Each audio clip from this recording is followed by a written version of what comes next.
Tonight we gather at the campus of Full Sail University as TNA Wrestling reaches a turning point live from Orlando, Florida as the countdown is about to be underway where the TNA World Champion will take center stage. And we also get triple threat action as you have a cold opener like I have so far. Welcome everybody officially to TNA Turning Point, the countdown. And welcome once again to Super Lab Studios, live watch along events. Welcome, everybody, and once again, the Super Lab Studios live watch along schedule. Tonight, we bring you strictly focused on TNA Wrestling. Please remain #SpoilerFree on SmackDown. If you try to post anything about SmackDown, you will be banned by Walter Cruz. But if you want to dictate the conversation, super chat, PayPal patch is as simple as that. You, of course, can watch along with us right now for free on the countdown on TNA Plus or on YouTube. As we have me and Jim Miller just outside of Full Sail University, giving us an update on Mike Santana. I don't know. TNA has definitely reached a turning point. If you watched Impact last night, I'm not going to spoil it, but it's the landscape has changed to say the least. And speaking of landscape changing, there's the new face of TNA, Frankie Kazarian. Yeah, see, I didn't want to say it till they showed his face. That's why I didn't say what happened. As Cass once again trying to make it about himself, as Jim Miller's here for Mike Santana. Mike Santana nowhere to be found. That's all that two people that we personally know couldn't be more happier than JJ and Jeff. JJ is never, ever gonna stop talking about it with me as long as I live and breathe.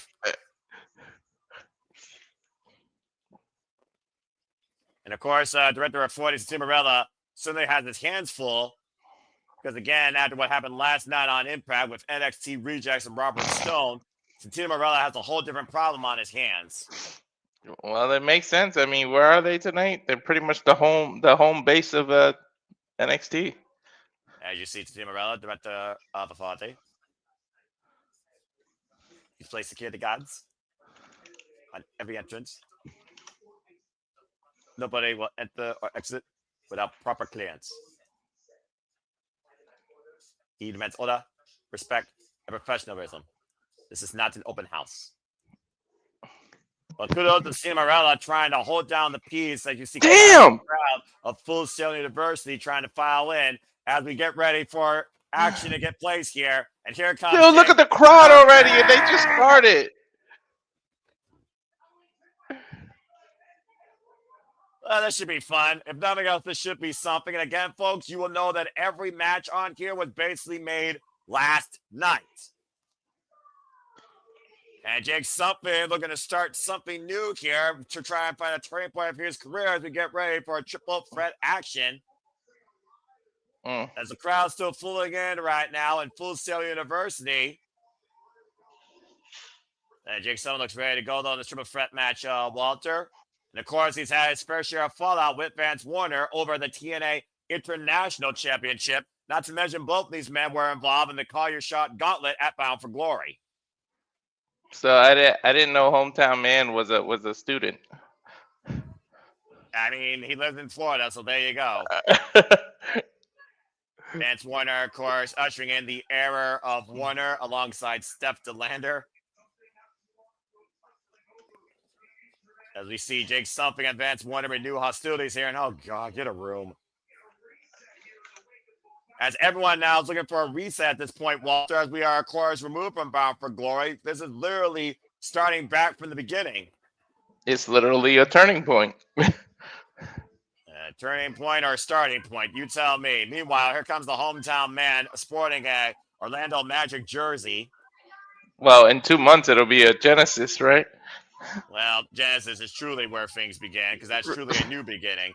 While the Hometown Man, I have no idea what the Hometown Man is doing here in Full Sail University. But before we get things underway, looks like someone wants to join in and give a thought real quick. Please welcome in Jeff Mother Evan Meacham.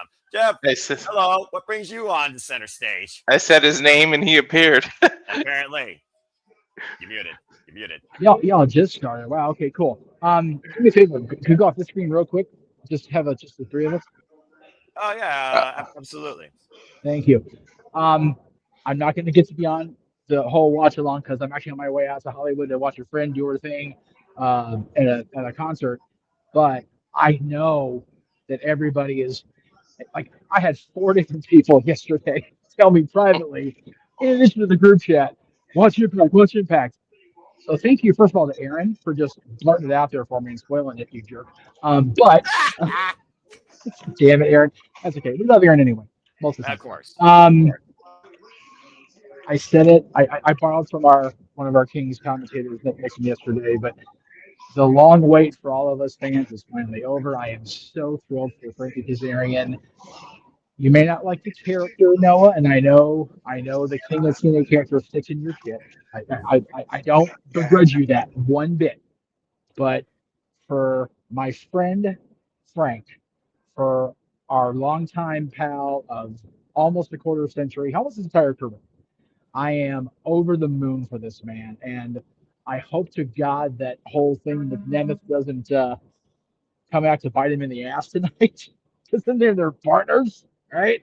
Yeah. But on behalf of everybody that has been a part of the SoCal wrestling scene, that went to those ridiculous UPW shows, that went to everything, PWG, throughout his TNA run, went to that brief WWE.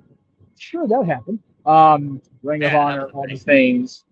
Congratulations to my forever the coolest wrestler alive. Damn it, Frankie Kazarian, the TNA World Champion. This is a turning point. I really feel like it is. I feel like we've got John Cena on his way out in just 3 more dates. And now he's the Intercontinental Champion, and Frankie is finally a world champion.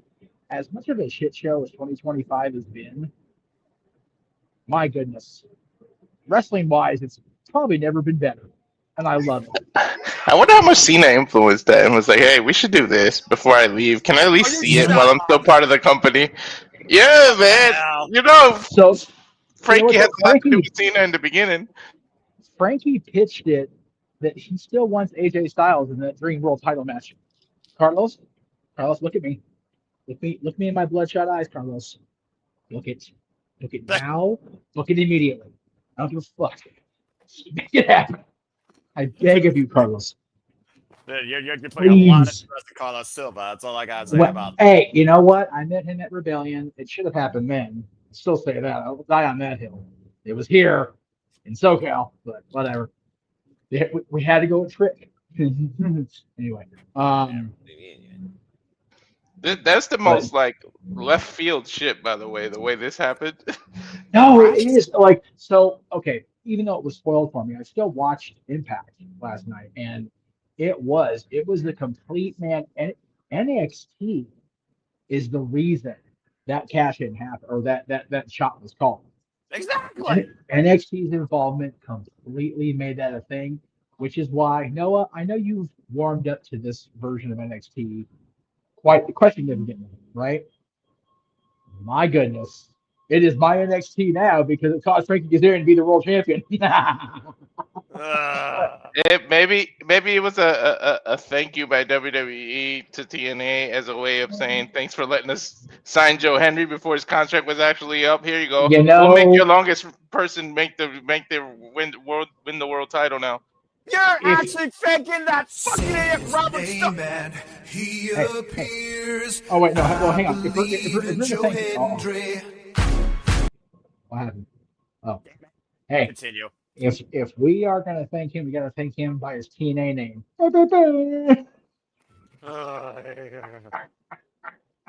If I didn't need any more of my skin crawling or my blood boiling, that idiot showed up last night with the freaking outcast of NXT and caused that crap to happen. Bloody hell. Why I was sick nonetheless. Oh, of course. Ava and Sean are both, denying responsibility. It's like, this is totally something DX Shawn Michaels would do, 100%. Getting made the friggin' guy that friggin' broke corporate America as far as we know it, friggin' was the degenerate to begin with. You fucking kidding me? Anyway.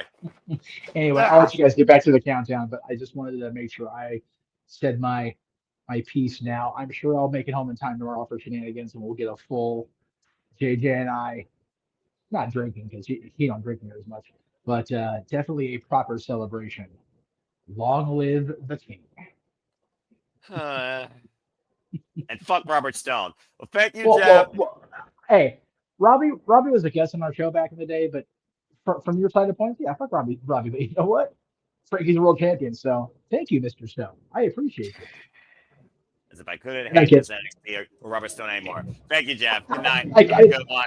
I'll see you tomorrow for shenanigans while I further put hate on Robert Stone and this NXT. Again, fuck this NXT since Bound for Glory. Foot for life. As we get back here to action, thank you, Jeff Mudder from Meacham. 19 minutes, 30 seconds left on the turning point countdown clock. Triple threat action continuing to happen here. Jake Sullivan, the hometown man, and Vance Warner. What a unique crash right as we begin, though, and a unique message by Jeff.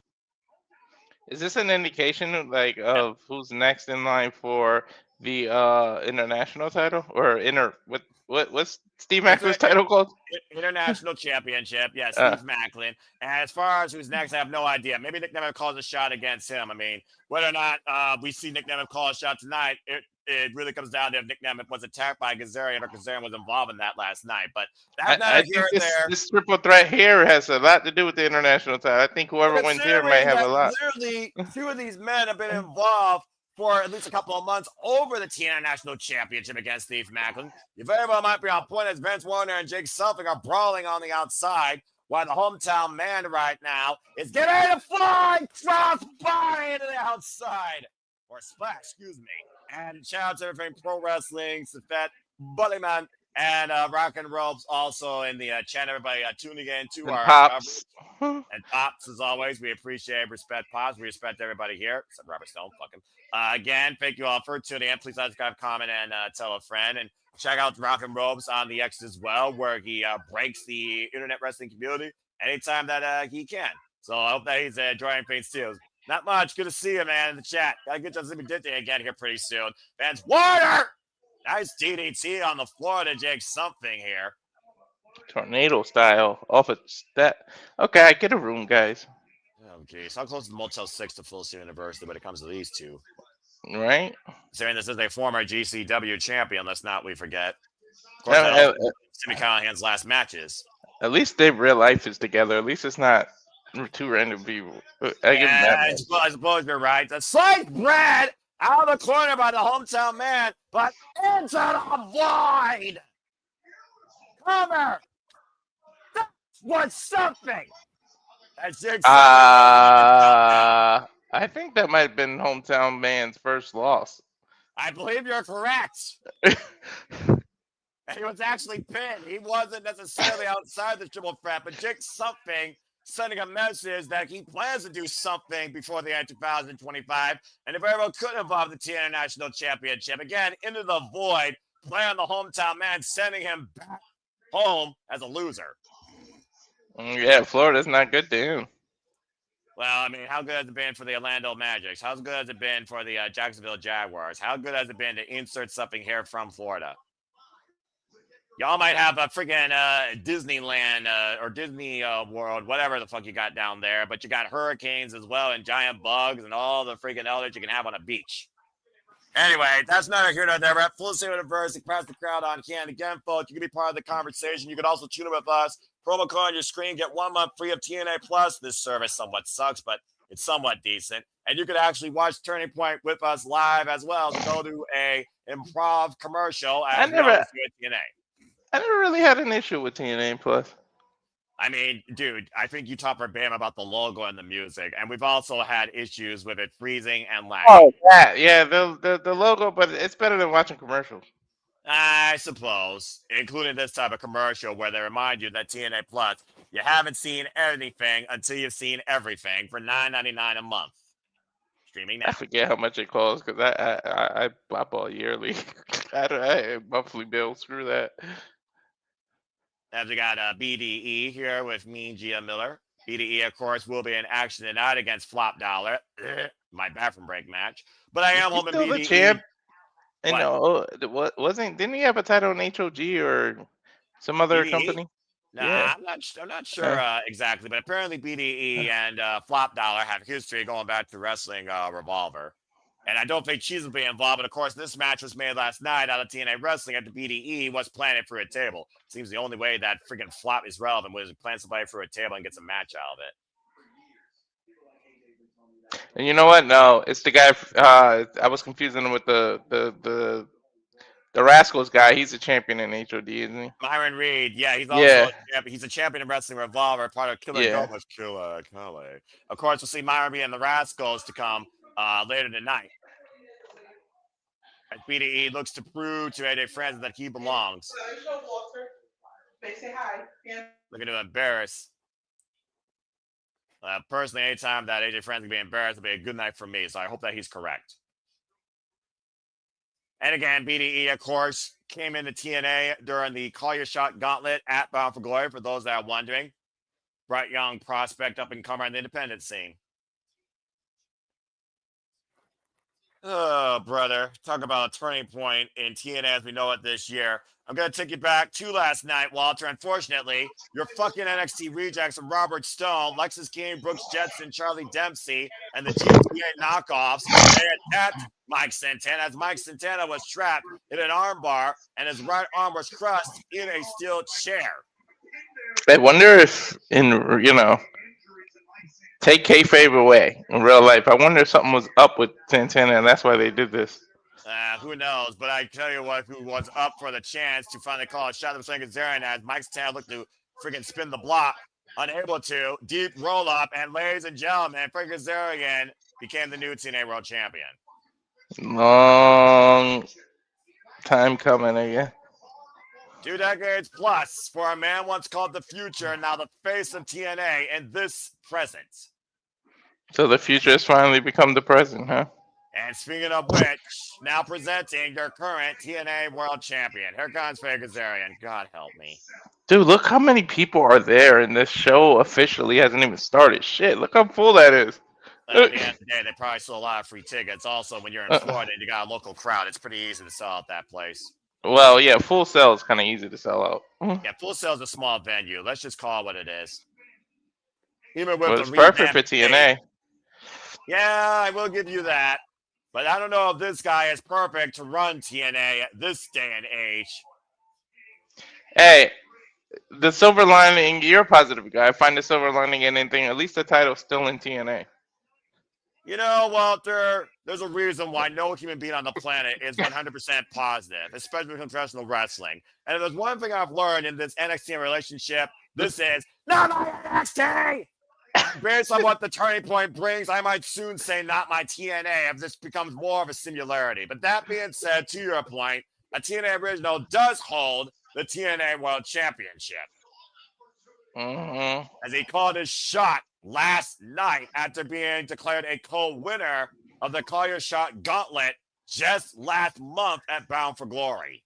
Mm-hmm. But I do wonder, though, the Fat Robert Stone did attack this man, set up the precipice. Was that fucking related? Was it an inside job inside NXT? Well, let's find out what he has to say, maybe. I don't think Frankie will let... I don't think he'll admit anything. Nah, I know he won't. You want the best, you got the best. I'm not taking notes, JJ. Watch it yourself.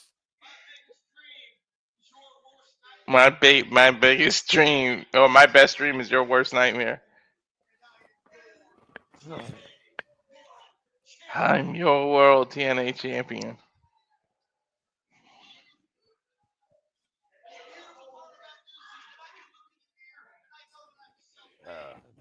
The best part of this is I can look in the mirror and know that I'm self-made.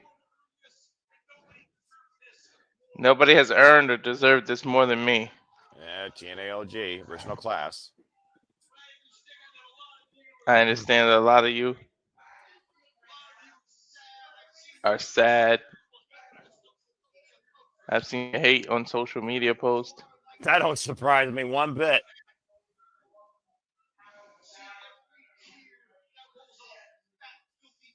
Every tear that rolls off your fat, filthy cheeks.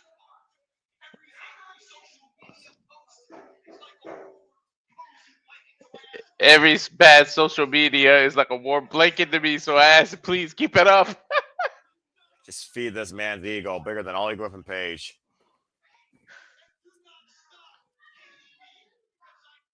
Don't stop hating me. Because I damn sure won't stop hating all of you.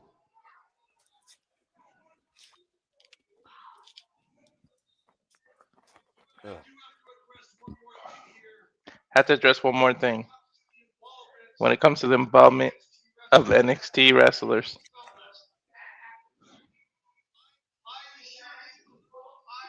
I assure you I had nothing to do with it. Sure. I'm a man of honor. And I would never orchestrate something like that. Okay, yeah. Guilty.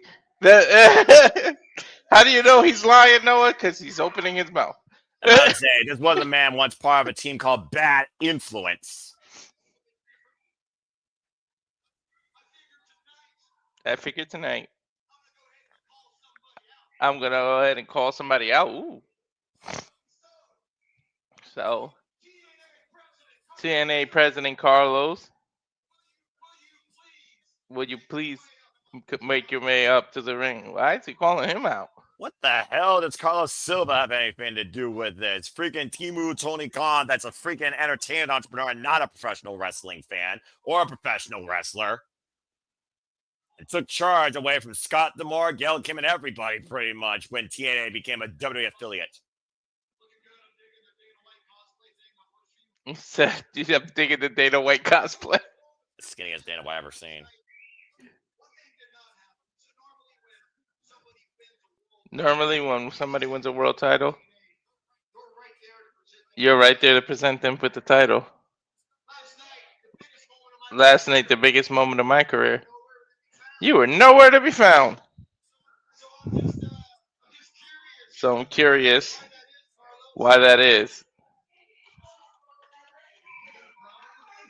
Do you have a problem with me? He's asking him.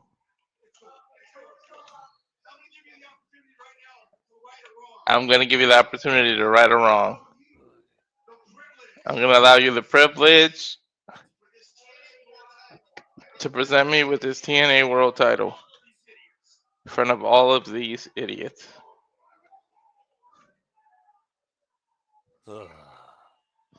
Carlos obliges. But he put it on his shoulder. He didn't wrap it around his waist.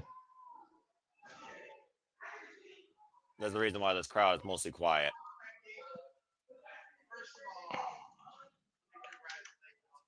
First of all, Carlos said, let me congratulate you. First time I ever heard Carlos speak. Mm-hmm. We're launching a formal investigation. Hmm? And Frankie, you're part of that investigation. Oh. I'm appalled. You would think I have something to do with this? No shit. Well, the timing right before going to a pay-per-view at Full Sail, which is the NXT home base. I don't think that's coincidence, right, Noah? Not to mention, Ryan Nemeth was just challenging Mike Santana for the TNA World Championship, and Nick Nemeth was the one that was assaulted, the other Call Your Shot Gauntlet winner, just moments before Frankie Kazarian got to call a shot after those NXT rejects came in and attacked. Mm-hmm. And here's Ryan and Nick now. Oh, God. This just keeps getting worse for me.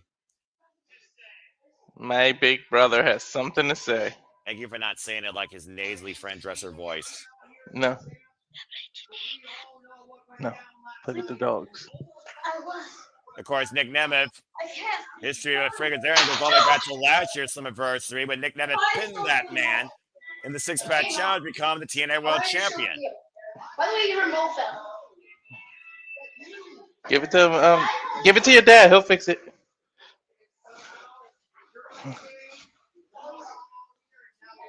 And Nick Nemeth literally echoing everything that I said. No shit.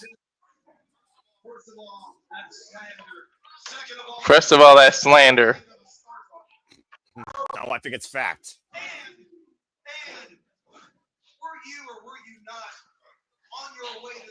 Were you or were you not on the way to the ring?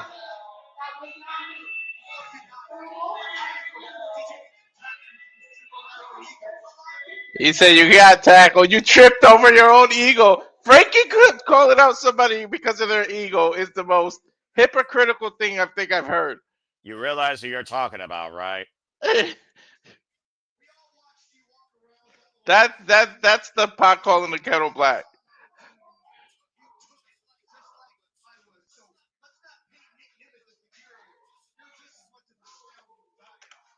That might be the only accurate statement Kazarian said this whole night. How Nick Nemeth is counter as he is. Mm-hmm.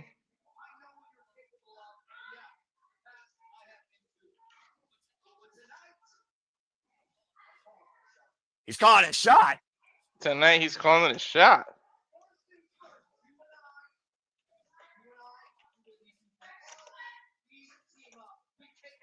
We team up, we take out the trash. Is he saying that we go one-on-one after?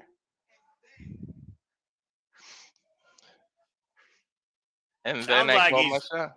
Sounds like he's returning a 1-1 match at the tag match tonight. Big words, but I'm going to tell you what you need to do tonight. Tonight, the only thing you need to do is trust the champ. Trust the champ?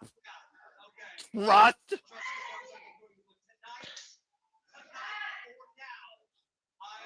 Said he trusts him as far as he could throw one. Nick, you're a pretty built guy. I mean, you might be able to throw Frankie pretty far, to be honest. He'll still build a DJ Jazzy.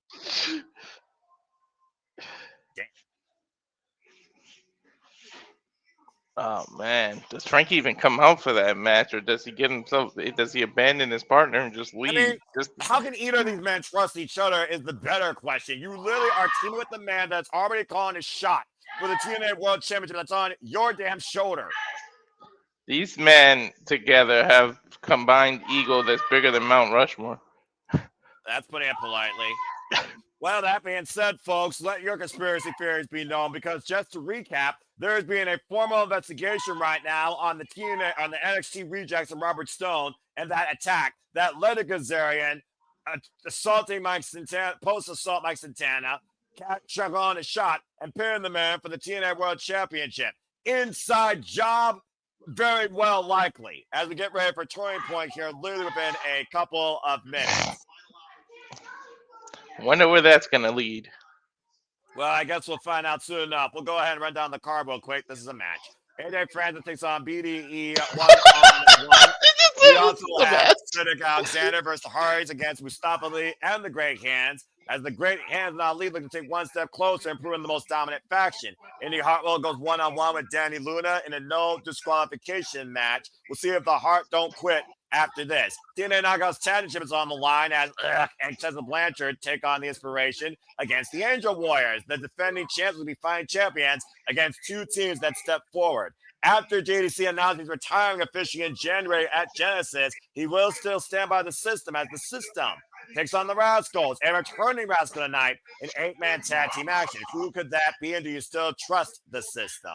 And we also know Kelani will defend the TNA Knockouts World Championship against M by Elegance after being heathered by Elegance last night. Personal Concierge will also be in the corner. Young is in charge. Leon Slayer will also defend the X Division Championship against Rich Swann after the altercation last night with Trash Class. And as we just heard, Nick Nemeth Kazarian said we are going to do what we do best tonight, but afterwards I'm calling our shot. Still up for debate. Is Mike Stan will be here tonight? Mike Stan and Steve Maclin are supposed to go up against Nick Nemeth and Frankie Kazarian, and I believe that will be our main events. People are retiring later and later. I'm a little shocked that JDC announced that. Yeah, I was kind of. He's not that up there in terms of age. It is. It's one of those things that I'm very puzzled by. I'm not puzzled by this, though, as Kelani Jordan's been registered an NXT outsider, holding the TNA Knockouts cornerstone. Of course, that's all so much more, I'm sure, to come tonight. Turning Point, the second to last stop of the calendar year, as we look towards final resolution. That might be the nail in the coffin on TNA's identity as a freaking alternative or similarity. If we get ready, folks, if you have TNA Plus, turn over to that service right now or change over for the live feed, because TNA Turning Point officially starts right now. M is looking to turn this to a W and win the second person in her group to be the champ if she does it. mean, it's the first opportunity for Maggie Lee. It's a huge chance for Maggie Lee and by Elegance. But Heather by Elegance lost just last night.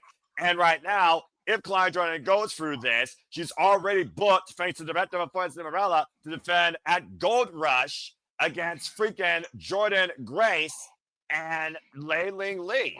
So yeah, triple threat.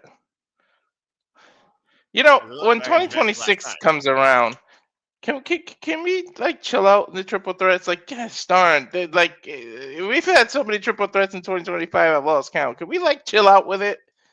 It's one of those things that I'm just not sure of, you know. I don't know. I'm personally getting tired of it. Oh, I forgot. You have to switch. Yeah, I was watching yeah, remember you got to switch, so don't forget about that. Live now. And again, folks, hope you enjoy the coverage. Again, if SmackDown's on, remain hashtag spoiler free for SmackDown. If you spoil SmackDown, Walter will ban you indefinitely from the chat. It's focused on TNA wrestling, but if you want to do the conversation, Super Chat, Pale Out Passions, it's as simple as that. Good luck to everybody involved in the Last Time Is Now tournament tonight on SmackDown to face John Cena's Saturday's main event, including the surprise. Whether you believe it's someone, you say his name and he appears, that remains to be seen. But we will be covering next week, Monday Night Raw from Madison Square Garden. Stay tuned for more on that as we get ready here for TNA Turning Point. Very curious to see what kicks things off here. We've literally hit a turning point since Bound for God to Mike Santana lost the TNA World Championship last night. You can only imagine what your feelings were towards that. I'm pissed, but I'm thinking something is up with Mike Santana, like, because that came literally out of nowhere. Like, did they do that for shock value, or deep down he's hurt or something? Well, I mean, when half the audience leaves you at TNA Bound for Glory in your crowning moment because they're the NXT followers, not the TNA faithful, or they just don't understand the TNA anymore, the jury is out. But again, we are speaking of NXT. We are here at the home of my NXT full series anniversary, where the Black and Gold was born, was thrived, and we wish it was still alive. But tonight, Turning Point comes to us. TNA Wrestling's Turning Point from Full Sail University. A capacity crowd on hand as the chairs are still filling in or trying to be filled in. And we got a stacked night to come on the second to last stop of TNA's calendar for 2025. So welcome everybody into the show as we kick things off with Elegance and the TNA Knockouts World Championship. It's Maggie Lee and Kelani Jordan in our opener. The women's championship on the line. Well, apparently the Elegance brand wants to make a fairy tale come true with a happy ending where they regain the TNA Knockouts World Championship as M by Elegance, looking to sabotage this axe-wielding gymnast, Kelani Jordan, and take back the TNA Knockouts World Championship for not only TNA, but the Elegance brand. So is Kelani the big bad wolf? Well, apparently Heather Reckless is a small wolf, but you be the judge. I mean, we are in the land of magic. We're not too far away from Disney World, so I don't know if dreams come true for M by Elegance. As I said last night, Heather by Elegance just challenged Kelani Jordan last night for the TNA Knockouts World Championship. I guess she's looking to huff and puff and blow her title reign away, huh? As Kelani Jordan looks to once again show that Kelani can do anything. Kelani Jordan, of course, who seized this opportunity for some weird damn reason after the title was vacated, after Ashley announced her retirement, former Ash by Elegance, and beat Lei Ling Lee with the count by Indi Hartwell, with already 2 successful to 3 successful defenses, including against Indi Hartwell at Bound for Glory. Is this technically heel versus heel? That's exactly right, because Kelani Jordan's already been ousted by the NXT Women's Locker Room. Well, if anyone knows how to win in Full Sail, it's Kelani. Yeah, but Trick Williams also gave a very poignant point about Kelani Jordan and her new drive, desire to prove that I can be a champion. I can do anything. Take a look at the tail of the tape here, Walter. A slight height differential here by the statuesque M by Elegance. Of course, Kelani Jordan has the split leg moonsault, one of a kind. Elegant moonsault, though, M by Elegance. And Kelani Jordan, of course, the inaugural NXT Women's North American champion. And this is M by Elegance's first Knockouts World title match. Both women with a moonsault for a finisher, and both women looking to prove a point here. But M by Elegance, very unproven. Why Kelani Jordan has grown over the last 3 years. Let's go down to Mackenzie Mitchell for introductions.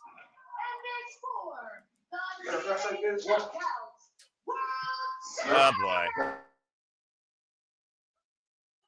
And bloody hell. As the personal concierge unfortunately still exists and takes the mic. I hate this guy so much. There's so much about this TNA NXT thing that I hate. It is unbelievable. Well, actually, maybe it's not unbelievable for those that know me.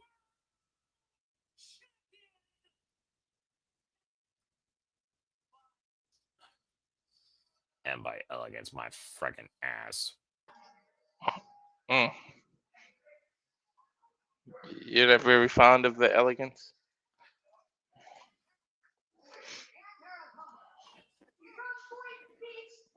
And of course, Kelani Jordan, as I said, has been the TNA Knockouts World Champion now, going into her fourth defense. And if she survives tonight, she has Jordan Grace and Layleen Lee waiting for her at Gold Rush.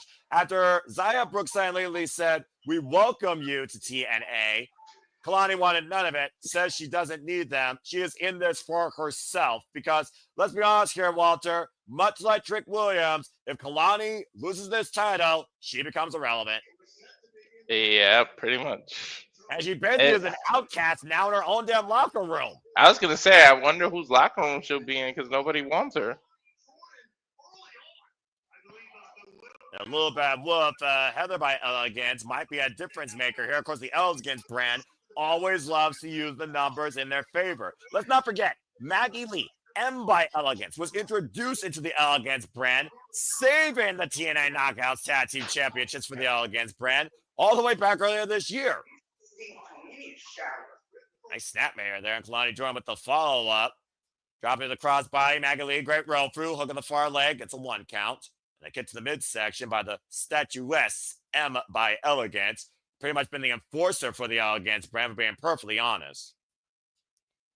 Biggest opportunity of this young, up and bright comer lady's career. You might remember Maggie Lee from some days in Ring of Honor and AEW Dark. Backing it up in Kelani Jordan's face with a vicious jumping hip attack. Almost a modified rear view. Shout out to Naomi or Trinity. I almost before you said to tell the tape, I forget how big this woman is.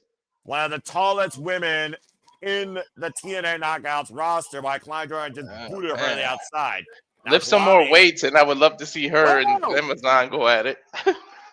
Big moonsault by Kelani Jordan. Let's not forget, both these women have a moonsault as a finisher. That was a little mistimed. She over-rotated on there. Yeah, take a look at the replay here, though. She's still got enough of it, though, in turn Maggie Lee, M by Elegance, up and over. Of course, title can only just hands be a pinfall or submission inside the ring. And you see the personal touch here once again playing distraction. While Heather right now with a cheap shot from behind, stopping her on the ascent. For those that don't know, M by Elegance Maggie Lee is 24 years of age and has the same level of experience practically in the business. 3 years trained by Seth freaking Rollins out of the Black and Brave Academy. She pretty much just hit the drive-by that Roman Reigns does. Yeah, can you believe that? And it's really interesting how similar these two are, Walter, when you consider their in-ring experience and their style. Yeah. And very. Now, the Elegance brand has turned this match around. Please continue. I know, I said very similar. And not bad for a woman with less than 200 matches in her career. Started her wrestling career back in 2022 with a couple of matches in the independent scene outside of SCW Pro Wrestling.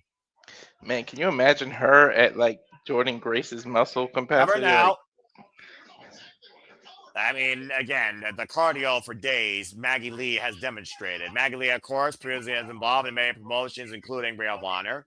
Was actually involved last year, of course, in TNA wrestling, when she, of course, teamed up with Jada Stone, one of the newest signings, by the way, to the TNA Knockouts roster, alongside what a drop kick.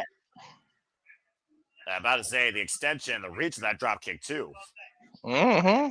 Helps to add to that power. It's also one of those things, though, Walter, that Maggie Lee is in unfamiliar territory, though. She is going after her first world championship since coming to TNA. This is her first Knockouts World Championship opportunity. You know the butterflies are in there. Oh! German Silverback with a bridge, too! Yeah, that was a beautiful Northern Light. Yeah, a beautiful bridge, by the way, by Maggie Lee. I think it's because of her height, but that looked like really nice. Well, again, the fact that she has the height advantage here, she also has a stronger leverage on that arc. Nice drop toe hold there. I'm about to say, the jury is out whether or not Mike Santana will show up tonight. Kelani Jordan, of course, has been involved in only NXT. Straight out of the new program with a background in gymnastics and tournament, has also only been involved in the wrestling business for 3 years, but is also the inaugural NXT Women's North American Champion, winning that title last year at Battleground in the UFC Apex, held up for 140 days. He might be, he's a man of integrity, Santana, and you might literally have to cut his arm off for him not to show up, but it might be wise for him not to show up. It's less than 24 hours from getting his arm ripped in that chair. I mean, what's more, his pride or his body? That's the real question. Maggie Lee right now trying to fend off this onslaught by Kelani Jordan. Kelani Jordan, the 68th TNA Knockouts World Champion in this company's history. Now off the ropes, Kaza, door. Oh, a counter! That's a damn German suplex. Wheelbarrow suplex. Ugh. Now end by Elegance, looking for maybe her moonsault, I think. Up to the top rope. Oh, it crashes the canvas. Ooh, she hit her abdomen hard on the canvas. You think about, again, the risk you take with a moonsault. It's full-on body impact. If you miss your opponent, you hit nothing but canvas. There you see Myron, Zaya, Brookside, and Laylee Lee, Angel Warriors, and Myron watching on from backstage.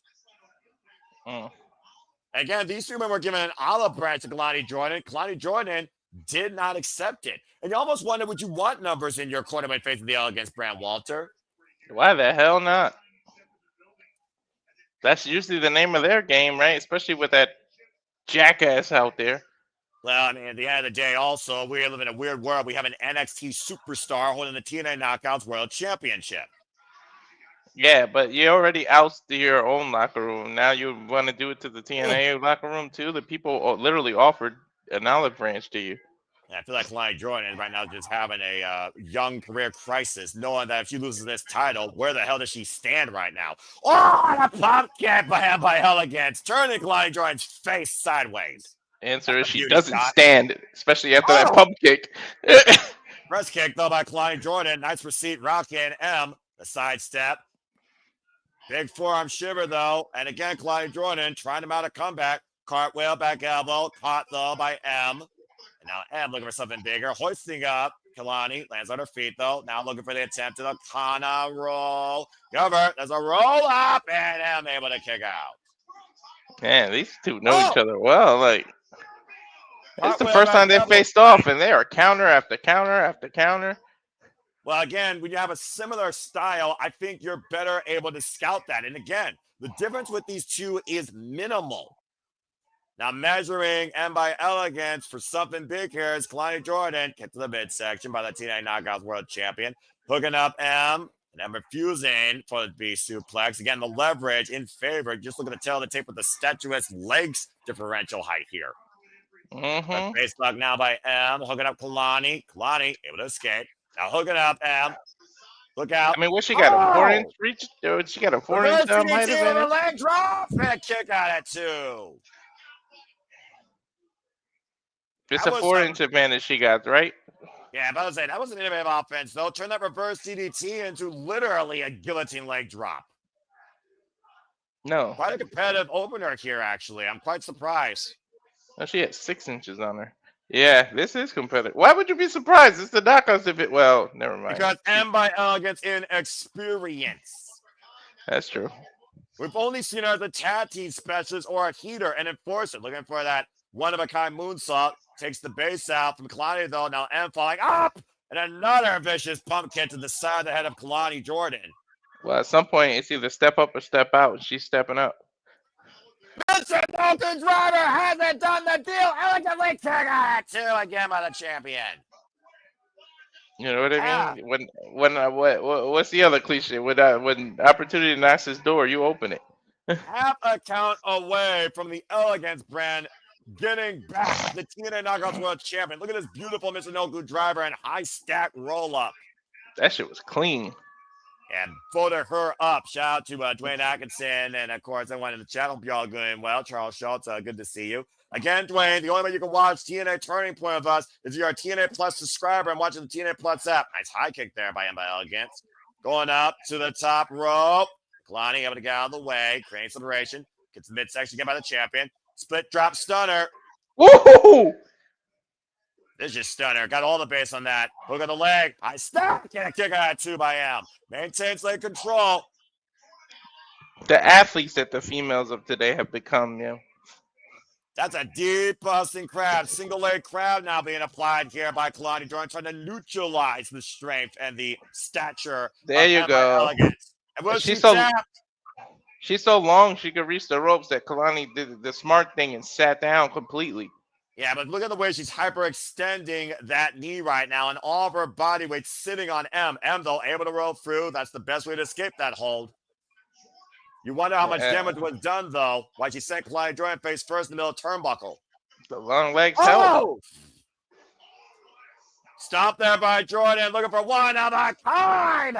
Split got it. Into the cover. Kelani Jordan retains the TNA Knockouts title. Oh, man. Unfortunately for her, she fell right in place for it. Kelani Jordan with the perfect setup, one of a kind, that split leg drop moonsault. I got to give it up for M, though. That was impressive. With Kelani Jordan for 4th successful defense as the TNA Knockouts World Champion. The Elegance brand goes 0-2 in trying to seize that title back. Can you give it up, Noah? I know you don't like the Elegance, but that was impressive. Yeah, I'll give up Elegance credit's due, and a very impressive effort for our first going for the TNA Knockouts World title. But for right now, Kelani Jordan, the outcast of NXT, still holds the gold of TNA. We'll see if she survives Gold Rush, though, soon enough, as Jordan Grace and Laylee Liam wait. So look at the replay here on the finish. That beautiful split leg corkscrew moonsault. Truly one of a kind, as Kelani proves again, Kelani can do anything. Yep, I don't know how I feel about NXT still holding gold in TNA, but I will give Kelani Jordan credit. Tremendous defense once again. Fair and square, clean in the middle of the ring. Well, Laylee and Ying in the triple threat can put an end to that. I can only pray. Well, we'll see her a little later, too. Yeah, we'll see what both divisions feel about this as we go backstage to the Angel Warriors in Minnesota. See what Queen Jilla can get the words. How are you feeling about what you just saw? I have a match coming up. Yes, she does. Yes, you do. And not only do you have a match coming up with her, and of course, they have the match tonight. One part of the TNA Knockouts Tag Knockouts Tag Team Championships still to come tonight. Damn, she could become a double champion at the end of that next pay-per-view if she can step one here. Gold, you're absolutely right. Namara Sade right now just watching on from behind the scenes.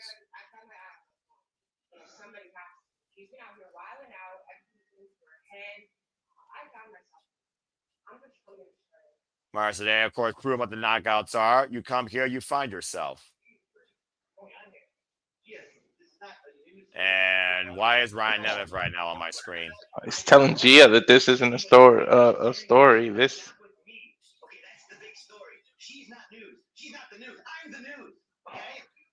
Ryan is saying that he's the news. No, excuse you. Okay, why does your hair always look so wet? We had towels in the building. They're free.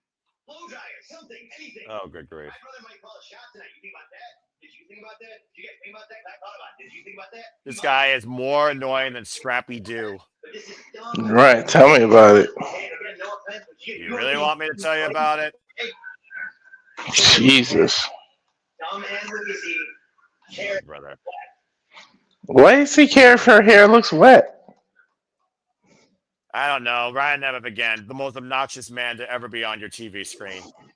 But I give Mara Sunday credit. She does understand what the knockouts is all about, and she doesn't want Kelani Jordan to lose herself. Because here in TNA, a knockout female wrestler can truly be themselves and find themselves. We've been talking about it over and over again. The knockouts is the cornerstone, the opportunity of truly being who you are or who you want to be. And hopefully for Mara Sade, like she said, Kelani Jordan doesn't lose sight of that as we get ready for Flop Down versus B.D.E. I'll be in the bathroom if you need me. Oh, still the kind of knockout will have Dani Luna versus Indi Hartwell. No disqualification. Talk about knockouts. Dani Luna, of course, this newfound attitude. We're going to take one step closer to the TNA Knockouts World Championship. And as we just heard by Lee, and to your point, the Angel Warriors have a chance to become double champions tonight. As, of course, again, they run down tonight's card. We also don't know what Rascalz will return home or will be seen. Still to come tonight, 8-man tag team match of the System taking on the Rascalz, and trios action, of course, with Mustafa Ali and the Great Hands taking on the Hardys and Sid Alexander after what transpired last night. But the youngest in charge still holds the cornerstone of the X division, as the S division championship will also be on the line against Swann. And we still don't know if Mike Santana will show up. Is he mentally or physically in the right space? But this is still to come tonight. I miss a few impacts. What the hell has Rich Swann done to deserve an X Division title? Absolutely nothing besides being an annoyance and AJ Francis' bitch. And after an altercation last night with First Trash, Leon Slater called him out. So we got this. Jesus. Anyways, I was gonna make a point about the Kelani. If anyone can relate to her, knows how it is to come out of the NXT locker room and transition to the TNA locker room smoothly, it would be Sade. But you're not wrong. And again, the TNA Knockouts is where you find yourself. Again, we looked last night. Robert Stone, the fucking NXT rejects. Lexis King, Brooks Jensen, Charlie Dempsey, and the two giant buffoons. They insulted the TNA World Champion while he was defending the title against Ryan Nemeth. Charlie Dempsey with that vicious arm bar. Brooks Jensen putting a chair inside the arm of Mike Santana. Robert Stone with that stomp. Dislocating the arm, it feels like, a Mike Santana. As for Kazarian, immediately after that, called his fucking shots. After Nick Nemeth was still taken out, here's the finish, Walter. Again, unable to spin the block, high roll up, and Frankie Kazarian finally wins the TNA World Championship. When I woke up today and saw that, I literally only had 3 words. What the fuck? We go backstage with Ava Rain, the latest of NXT, and Santina Marella. Miss NXT. We were invaded by NXT. This isn't an open door.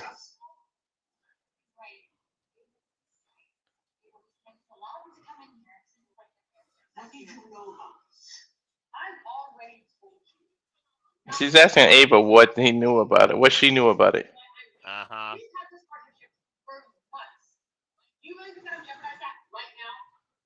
We've been in partnership for months. You think I will jeopardize that right now? Why wouldn't you?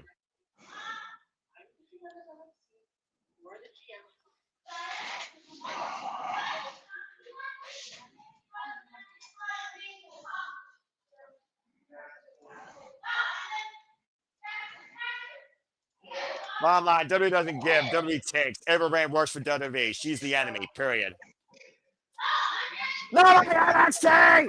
Anyway, that being said, coming up next, not my match! I'm going on bathroom break. Fuck this. Flop Down takes on B.D.E. I'll see you all after this match. Bye. All right, fine. I guess I gotta be here, right? Oh, things I do. Bullshit. I come up with incredible blind guts, and now I gotta call this shit. Flop Down put in B.D.E. through a freaking table last night. Here's your digital exclusive why this match is happening, Walter. In the fucking worst TV show since I can remember, in the Penthouse, Flop Down put B.D.E. through a table.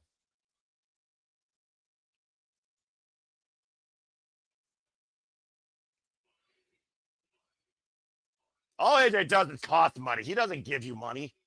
And he sure as hell don't give TNA ratings. Apparently, these two have known each other for a very long time, though, as JJ pointed out, though, during the Super Edition that we did earlier. Thank you for those that tune in, by the way. You did it earlier today? Oh, I didn't know. 2 p.m. Standard Time impromptu because I figured why the hell not? Okay. B.D.E, for those that don't know, comes to us from Dayton, Ohio. He's only been involved in the business for less than a year. He's a former Revolver Mixed champion. Of course, made his TNA debut in the Call Your Shot Gauntlet back in October. And wait, is he the one that was trained by Sami Callihan? Yes, that's correct. Okay. In fact, the only match that B.D. ever had with Flop Dollar was in Wrestling Revolver when he was the Revolver Remix champion. And of course, he earned that title against this Flop. I know, you could always just do the James Nope on this, right? I'm got too much integrity on my James Nope, all right? So it's one of those things where at the end of the day, I will continue to do my job. Look at the trolling. He's wearing Laker purple in Orlando. Well, I mean, again, from one coast to the other, about to say. I don't know whose hatred's more, the freaking Lakers versus the Orlando Magic or my hatred towards Flop Dollar and TNA Wrestling. Good luck with that. You be the judge. The answer is yes. As I'm hashtag non-sports, shout out to Stat Boy Mike, by the way, who covered Monday Night Football. And B.D.E immediately on the attack, very fast with the tope suicida, cell phone in hand, trying to take Flop Dollar off his feet before he gets inside the ring. I don't think the bell is officially rung yet for this match to begin. Over the top with a high dive. I hope he has assurance on that phone. I'm sure that NXT Sarah recovered. Though Priscilla Carey told us how much NXT people make, and it's not a fucking lot. Now we're officially underway for this impromptu match. As impromptu as it gets. Again, folks, 7 of the 8 matches you're seeing tonight were literally made last night on TNA Impact Live, including this. And one swat by that Flop just took B.D.E out of the air and grounded him. Not that I like giving this man credit, but he does have one of the best looking choke slams there are. Well, when you're that statuesque, I guess you get Paul White a run for their money. Swing and a miss by AJ. TNA, you really do find yourself, because he has completely changed my perception of his talent since his WWE days. He's still an ass clown. Swing and a miss off the second rope, crossbody, caught though by AJ Francis. That goes without saying. Yeah, well, I'm the commentator. I'm going to say it. He's definitely an ass hat. Well, every time he's on our screen, he's an ass. He's an ass because he put somebody through a table to get a match, or the whole entire locker room teams up against him. I'm so damn glad both men and women did that, by the way, at Bound for Glory. Trying to take that giant Woodward down. Even a big Flop needs to breathe. Hard to breathe, though, on a super hold. Electric chair drop, though, removes B.D.E from his throat, unfortunately. I mean, B.D.E started hot, but momentum has definitely changed. Well, again, definition of speed versus power. What happens when a rubber ball hits a brick wall? There's your answer. I mean, it is smart to try to, take it to him because he shocked him, right? But now momentum is no longer there. About as AJ Francis believes he's more famous than most people here in TNA Wrestling. He certainly believes he's far more famous than B.D.E and far more capable than B.D.E. Looking to send a painful message and put this young boy in his place. Take a look at the replay here, Walter. Yeah. That is a nasty drop with a heavy load dropping on you. He did what he knows to do best, is drop. Open palm strike, though, to B.D.E by AJ Francis. B.D.E, by the way, less than 1 year experience, trained by Sami Callihan and Ace Austin out of Pile Driver Wrestling Academy. He's literally only been involved now in 16 matches. His poor chest. Been in the ring with Rich Swann, AJ Francis, Brent Oakley, Jake Kritz, and even Katie Arquette. He's bringing it to him, though. You got to give him credit. He's not afraid of him. Well, he's got a great heart. I'll give you that. His very first match, by the way, was against AJ Francis. No disqualification, and AJ Francis won that night. And AJ Francis, with the knee, flops up and over to the floor and lands on his feet. But I hate to freaking give that Flop credit as due. That was a seamless, smooth transition off that running knee strike. Oh, and now Francis literally rearranging B.D.E like a horseshoe across the ring post, hyperextending the right arm and right leg. How about breaking into the business? Break a man before he even begins. Hoist it up on AJ Francis' shoulder. Oh! AJ Francis, though, sent face first in the ring post. B.D.E with the pump kick now, trying to bounce back here. And a big PK, rocks AJ. Still on his feet, though.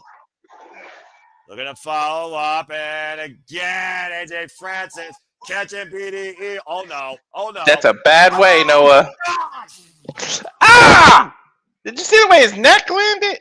That was not a clean apron power bomb. To your point, B.D.E crushed across the apron, crashed to the floor. They call that the hardest part of the ring for a reason. And take a look at the way that B.D.E landed, by the way. Yeah, I don't like it. Like, ugh. That was on the shoulder. That was not picture perfect split down the middle. Might be over before it even begins for B.D.E here in TNA Wrestling. Bro, he might have a separated shoulder. It was like right in the elbow shoulder area. Frank Gasher right now starting his 10 count here, and AJ Francis perched on the second turnbuckle on the opposite side of the ring. Figuring it's a foregone conclusion right now. They might have a count out victory. And of course, this punk ass would take a count out victory. Count of 7 now. And again, AJ Francis has hardly freaking moved. And a count of 8. B.D.E Count is of struggling. 9. And B.D.E just rolls back inside the ring. It's about 9 3/4 right there. Again, AJ Francis will immediately back on the attack. The boot across the throat of B.D.E. To be honest, how smart was that? I might have took the loss and lived to fight for another day. Why roll into this giant? Again, heart and tenacity goes a long freaking way, Walter. You and I both know that. Mm-hmm. But at some points, you got to use intelligence too. Well, AJ Francis has yet to use that, but this is very smart right now. Just wearing down B.D.E. His modified rest hold, looking for a submission victory, possibly. B.D.E trying to get back to a vertical base, though, and create separation again. Now attacking the midsection of AJ Francis, trying to break the grip of AJ. AJ throwing him in the corner, though. Follows up, gets the boot up. Once again, B.D.E trying to fight back off the second rope and takes AJ Francis out at DDT. This may be it, Noah. And man, huge opportunity here off the second. Cut the springboard cutter! You better take advantage now. Yeah, about to say, critical moment here. Spring off the top. Missile drop kick takes AJ Francis off his feet again. Now B.D.E into the cover off the leg. A kick out at 2. Damn it. By AJ Francis. That would have been a massive win. Keyword massive for B.D.E in his second match in his just starting TNA career. That would have come out of nowhere too. And B.D.E trying to tune up the Bland here. Looking for Bell the Beast, and AJ Francis catches the boot. AJ saying not today. Uh-oh. Hooking him up. And meanwhile, oh my God! Somehow Canadian Destroyer! Where did that come from? I don't even freaking know.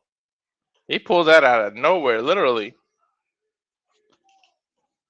B.D.E scouting AJ Francis. Oh! This is enough for running boot and B.D.E. Oh! AJ kicks out 2.5.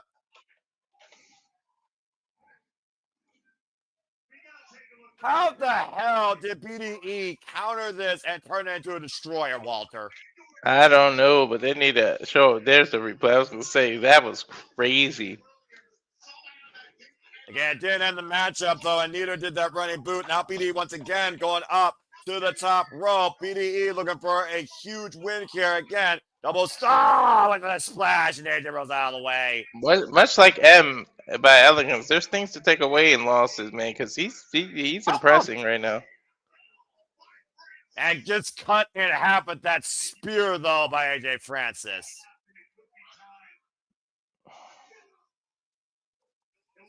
Yeah, AJ Francis might be looking to go to the pay window here, Walter. Got B.D.E Guzzo looking for contact. One of the best choke slams in the business. And why isn't he covering him? He's looking to make an example out of B.D.E. because we know AJ Friend's been the biggest joke in TNA wrestling since he's arrived here. B.D.E. though still asking. Ever defiant. Well, B.D. says, give me more, and AJ Friends has no problem doing that.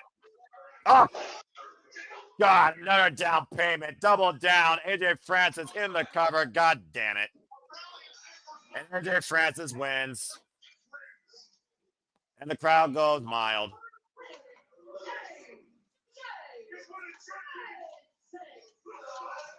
This is what a champion look like. You don't have a title, dumbass. This is what a bench warmer looks like. Well, either way, AJ Francis is stepping over the newcomer here of TNA Wrestling, B.D.E. tonight at Turning Point. This viral content creator and YouTuber and young, bright up-and-comer just got dropped hard. Double down payment by Flop Dollar here as AJ Francis gets the win at Turning Point. You said yourself, Walter, tonight's a turning point for not only this company, but everybody involved. AJ Francis right now trying to turn the page on his career and his past, beating B.D.E. tonight.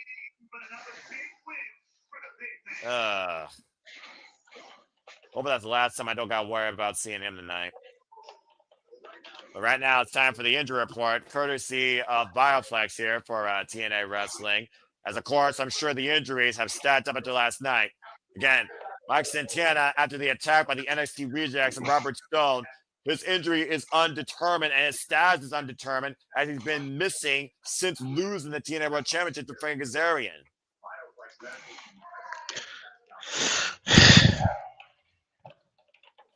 And Elijah's concert was interrupted last night by Mustafa Ali. And as Mustafa Ali was interrupting Elijah, he once again compromised those triceps, torn triceps now. Elijah is out indefinitely after that guitar shot to that arm. Who knows about Santana too, man? And who knows Nick Nemeth's condition. Nick Nemeth, again, was assaulted. While he has no injuries and he's cleared, we don't know the physical well-being of Nick Nemeth nor his mental psyche. And that's your injury report presented by Bioplex for TNA Wrestling. It's a little too convenient that Nick was attacked, huh? Yeah, about to say. And here's the only last world champion in TNA Wrestling, not named Leon Slater, Steve Maclin. Still TNA National Champion. Let's go ahead and get his thoughts towards that. Man, it's Leon and Steve Maclin have to hold the fort for TNA right now. Yeah, the only ones that can hold the line. Well, as a veteran, and thank you because we just passed Veterans Day, I think Steve Maclin knows about holding the line. Whether with an army or by himself. But again, Maclin says whether it's 2-on-1, doesn't matter. He just said 6-on-1, 7-1. Calm down, Maclin. Okay. You were talking about heart versus mind earlier, front towards enemy. You might as well be going on a suicide mission. Right?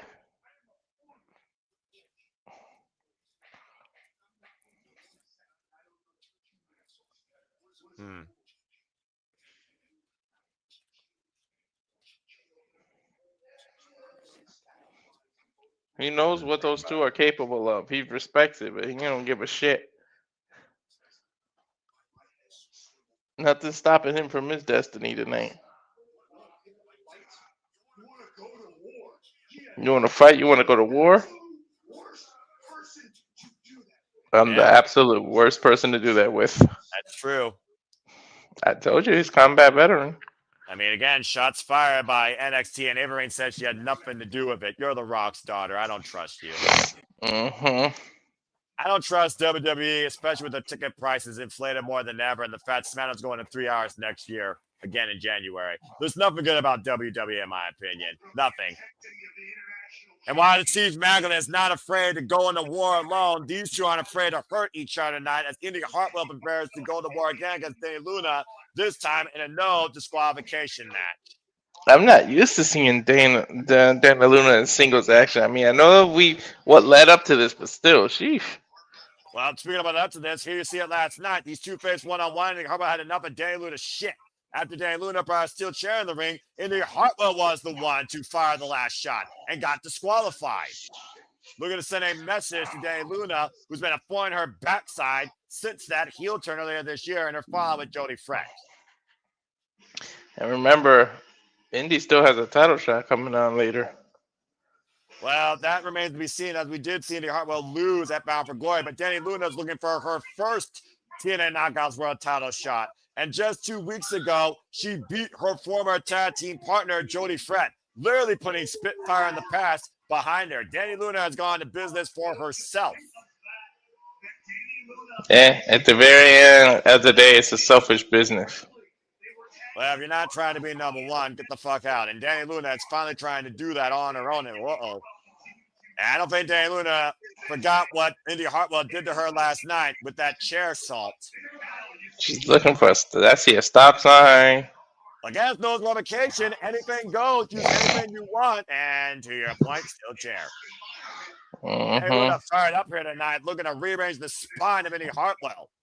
Indi's not going to come through the front entrance, is she? I don't know. We'll find out here momentarily. As the heart won't quit, the heart won't back down. Indi Hartwell's already came prepared. Chair in hand. These two are not here to wrestle. They are here to fight. Again, folks, this is a no disqualification match. And Hartwell swing a miss. Well, she disarmed her. Well, Hartwell came prepared, clearly. Mm-hmm. And the only way this match can end is via pinfall or submission inside the ring. Someone told me these two are not going to stay in the ring, though, after last night.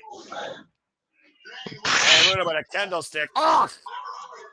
That Singapore came right up the spine of Indi Hartwell. You think about this, Walter. Dani Luna has been a tag team specialist in the duration of her TNA career.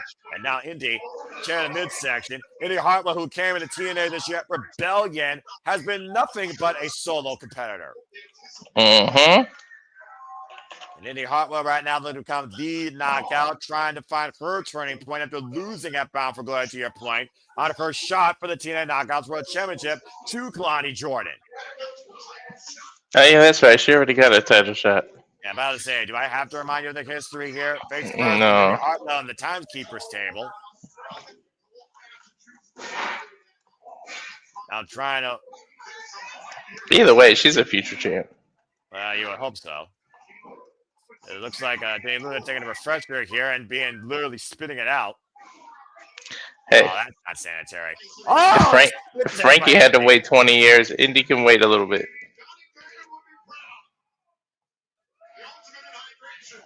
The ultimate hydration here, apparently, at TNA Wrestling.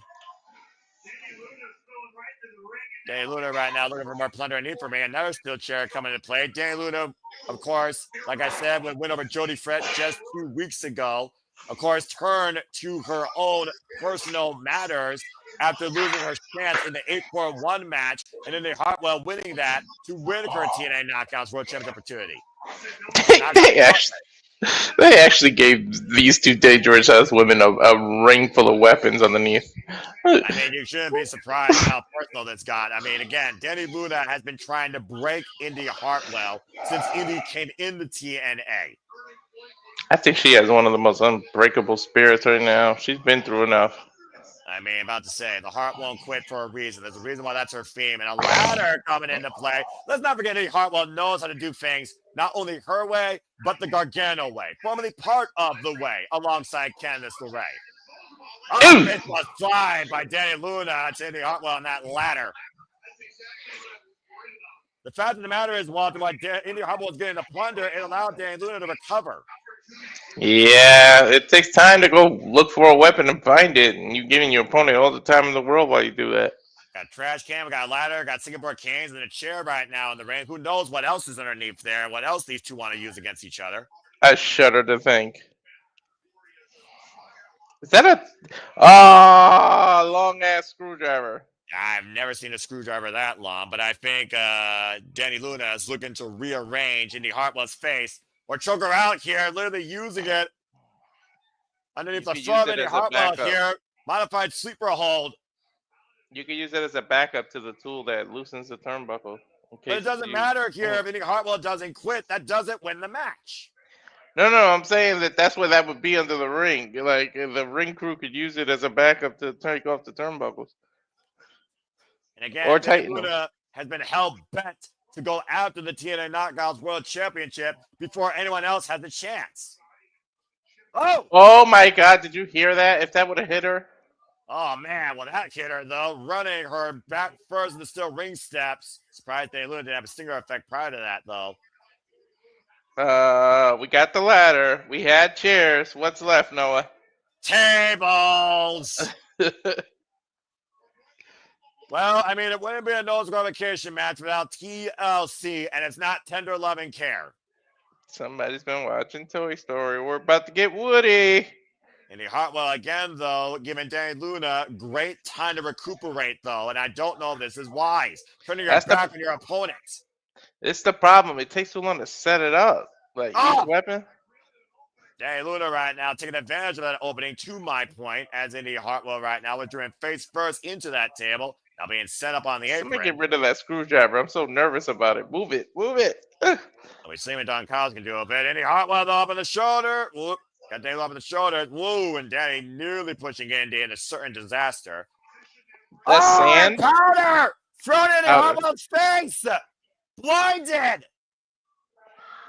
Wait a minute. What the hell? Oh my God! Whoa! What the hell was that? Blanchard and dropped head first. The counter kick on it too.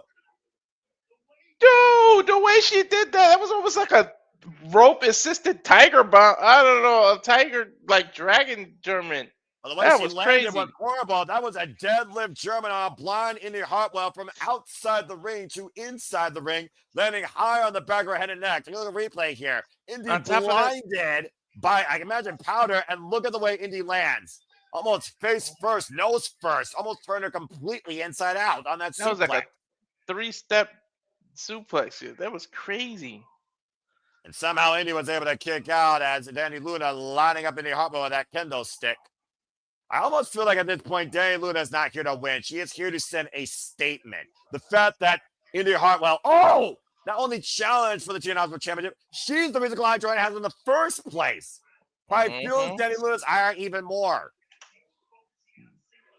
Wow. And both these women are focusing on singles gold, not tag team goals. Get to the midsection there. Again, Indi Hartwell still partially blind. You got to imagine she's fighting on instinct alone here, Walter. Definitely, dude. That was a lot of powder to her face. Yeah, they're just shoving a stop sign in the spine. Someone tell me Dani Luna does not want to stop this assault. Dude, so far this is the match of the night. About to say, there's no red light here. There's nothing but a green light for forward momentum for whoever wins this match to try and go after the TNA Knockouts World Championship. This is the Knockouts division, man. Both women's matches were great. Well, again, there's a reason why the Knockouts been the premier division of professional wrestling since 2008. Truly the alternative. Indi Hartwell now looking to follow up here. Drop pull hold up by Dani Luna. Face first goes Indi in the chair. Now Dani with a running lariat. And then now she pumped the leg and Indi kicks out at 2. Indeed, there was a lot of water under the ring when you pulled that up. You need to wash your face, man. I know you can't see. Dani Luna right now trying to control her inner rage, knowing she has Indi Hartwell dead to rights. Surprisingly, Hartwell is still alive in this fight tonight, and this sure as hell is a fight. And there's nothing the ref can do about it. She's just there to witness the tap or count to 3, basically. Yeah. Both these women again trying to carve out a path. We talk about this being a turning point. Both these women looking to turn the page on their careers. Indi Hartwell trying to get back to TNA Knockouts World Championship. Dani Luna looking for her first. Oh, jeez. And chair, I think, was right on the shoulder blade. Or her spine, I'm not sure. Either way, that was nasty. Nothing about Dani Luna has been anything honorable and pretty as of late, Walter. That's for damn sure. Not at all. Well, you talk about yourself, though. Sometimes you need to go into business for yourself. You need that aggressive edge. We saw the turning point in Dani Luna's career when she had fallout with Indi Hartwell and Jody Fretz. That's the problem. When you were tag team specialists, at some point people wonder, like, can you do it on your own? And they wonder, and they make all these comparisons. And eventually, like I said, it's a selfish business, and you do. If you're not here to be the best of the champ, why are you in it for? About to say, what comparison do you put with Dani Luna, though? Dani Luna has been nothing but a tag team specialist in her TNA career prior to this, as I said. Mm-hmm. It's like Marty Jannetty. Indi Hartwell right now grabbing the ankle of Dani Luna. Dani Luna trying to set up a bed of woe with those steel chairs and another chair wedged in opposite corners. I mean, pretty much the only tag team that never like went off on their own and he stuck to being a tag team forever was the Legion of Doom. And Dani Luna avoiding certain destruction here. Indi Hartwell, though, with the candlestick, swinging and lying at Dani Luna's midsection. Trying to hook her up for Hurt's donut. Dani Luna able to escape, though. Oh, and kicks Indi face first in that steel chair. Not done yet. Ooh, Blue Thunder Bomb. Cover two, a kick out. She did a Blue Thunder Bomb on chairs and still didn't win. That was a modified Blue Thunder Bomb. Not nearly enough revolution on it, though, and I think that's the only reason Indi Hartwell kicked out. Yeah. Well, what I was saying about Legion of Doom, they basically were like the marriage of tag team. They literally, it was Death that took them apart. That was the only time Animal was on his own. Rip, and you're also right. Take a look at the replay here, though, Walter. Using the top rope, to your point, modified Blue Thunder Bomb on a steel chair, and somehow Indi was able to kick out. I don't think I've ever seen anyone do the Blue Thunder Bomb like that. Let alone on freaking better chairs. And again, Dani Luna lining up Indi Hartwell with this kendo stick. Again, the heart won't quit, but her body might before her spirit. Well, I'd rather land on a better chairs than what the women on Dynamite did with the better nails. Demonstrating blind guts tonight. We are showing perseverance by Indi Hartwell here. And Dani Luna is trying to choke out Indi with a kendo stick. She got it under the throat, too. Position. She got it under the chin, I meant, right in the throat. And that's modified leverage, by the way, with that kendo stick, though. But notice how it's not perfectly aligned with Indi's throat. Now Hartwell back to her feet, but carrying Dani Luna on her back here with that kendo stick still braced against her throat. Indi Hartwell still partially blind, by the way, by that powder. May not know where her surroundings is. Trying to push Dani Luna in that steel chair that's falling out of the corner, but does force the separation. It was smart for Jody to force Indi to carry her weight because, let's be honest, there's a big weight difference. Big shots here by Indi Hartwell. The average with Dani Luna. Sent back first into that ladder. Somebody needs to tell the wrestling industry that ladders were meant to climb, to like change a light bulb or paint the roof paint a house or change a roof. Not for this one stuff. All these women trying to climb the ladder of their success toward the TNA Knockout Championship.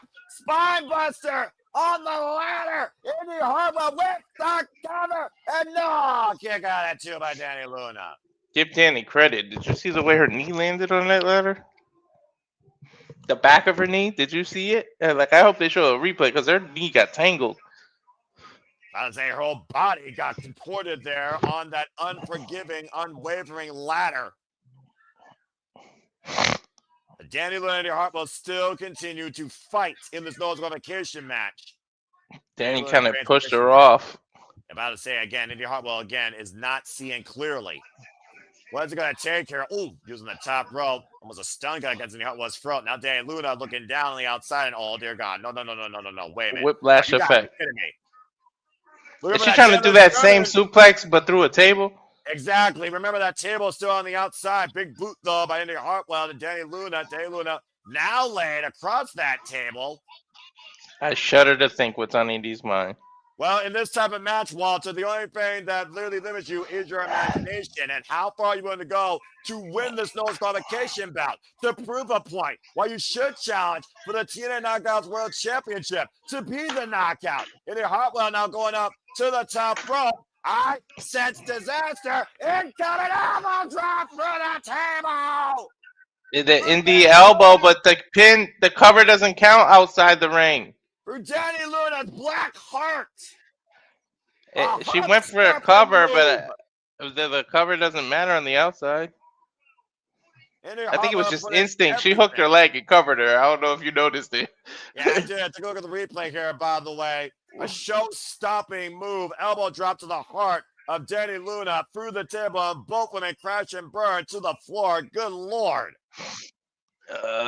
You know what? Jody needs to be thankful that it's not a false count anywhere match because it would have been over right there.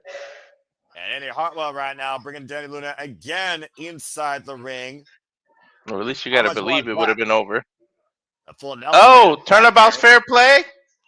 Oh, trying to set up Hurt's donut, I think, with the top rope. Dani Luna back inside. Oh, vicious back elbow rocks Indi. Damn, that was the side of her cranium. And again, Walter, to your point, this match can only end via pinfall or submission inside the ring. Dude, that could have concussed Indi to that elbow. That was right to the side of the temple. Now, Dani Luna probably looking for Luna landing on the steel chair. Meanwhile, Nick Hartwell. Donut from Franco, Dani Luna in the chair. And then Hartwell with the cover. Indi wins this no disqualification affair. Dude, that was nasty, the way she used the chair. Oh, my God. Dude, her throat was draped against the back of that chair. The Heart did not quit. And Dani Luna, literally, her fire put out tonight by Indi Hartwell in this no disqualification bout. No offense, because I like her Indi and this weird. I didn't know she had this nasty side in her like this. Cassie, be proud. That was impressive. Take a look at the replay here, Walter. To your point, jaw first, Hurts donut on the roof of that steel chair. A move passed down by Johnny Gargano to Indi Wrestling, as Indi Wrestling wins tonight at Turning Point. Damn, Indi. All the steel chairs, the elbow through the table, all those candlestick shots, that ladder. Indi Hartwell put her body into this win. Dani, that's your fault. You brought her to this point. Well, think about it, though, Walter. Maybe Indi Hartwell needed to be brought to this point. Maybe this renewed a spirit in her, a confidence in her. Indi Hartwell, an impressive win, looking for a turning point to no doubt become the knockout and the knockouts world champion. Maybe all she needs is one more opportunity to Kelani or the winner of that triple threat match. Well, the jury is out. Is there anybody that can prove that the Heart can't be stopped? We go backstage with Santana Marella and the liaison of NXT. So has the investigation started tonight, or Carlos said it's going to be launched? Apparently hired more security.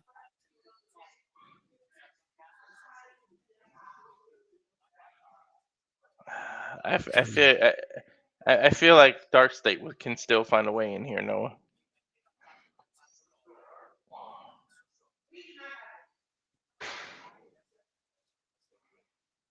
Apparently just trusted Santana Marella, and Santana Marella apologizing for his outburst earlier.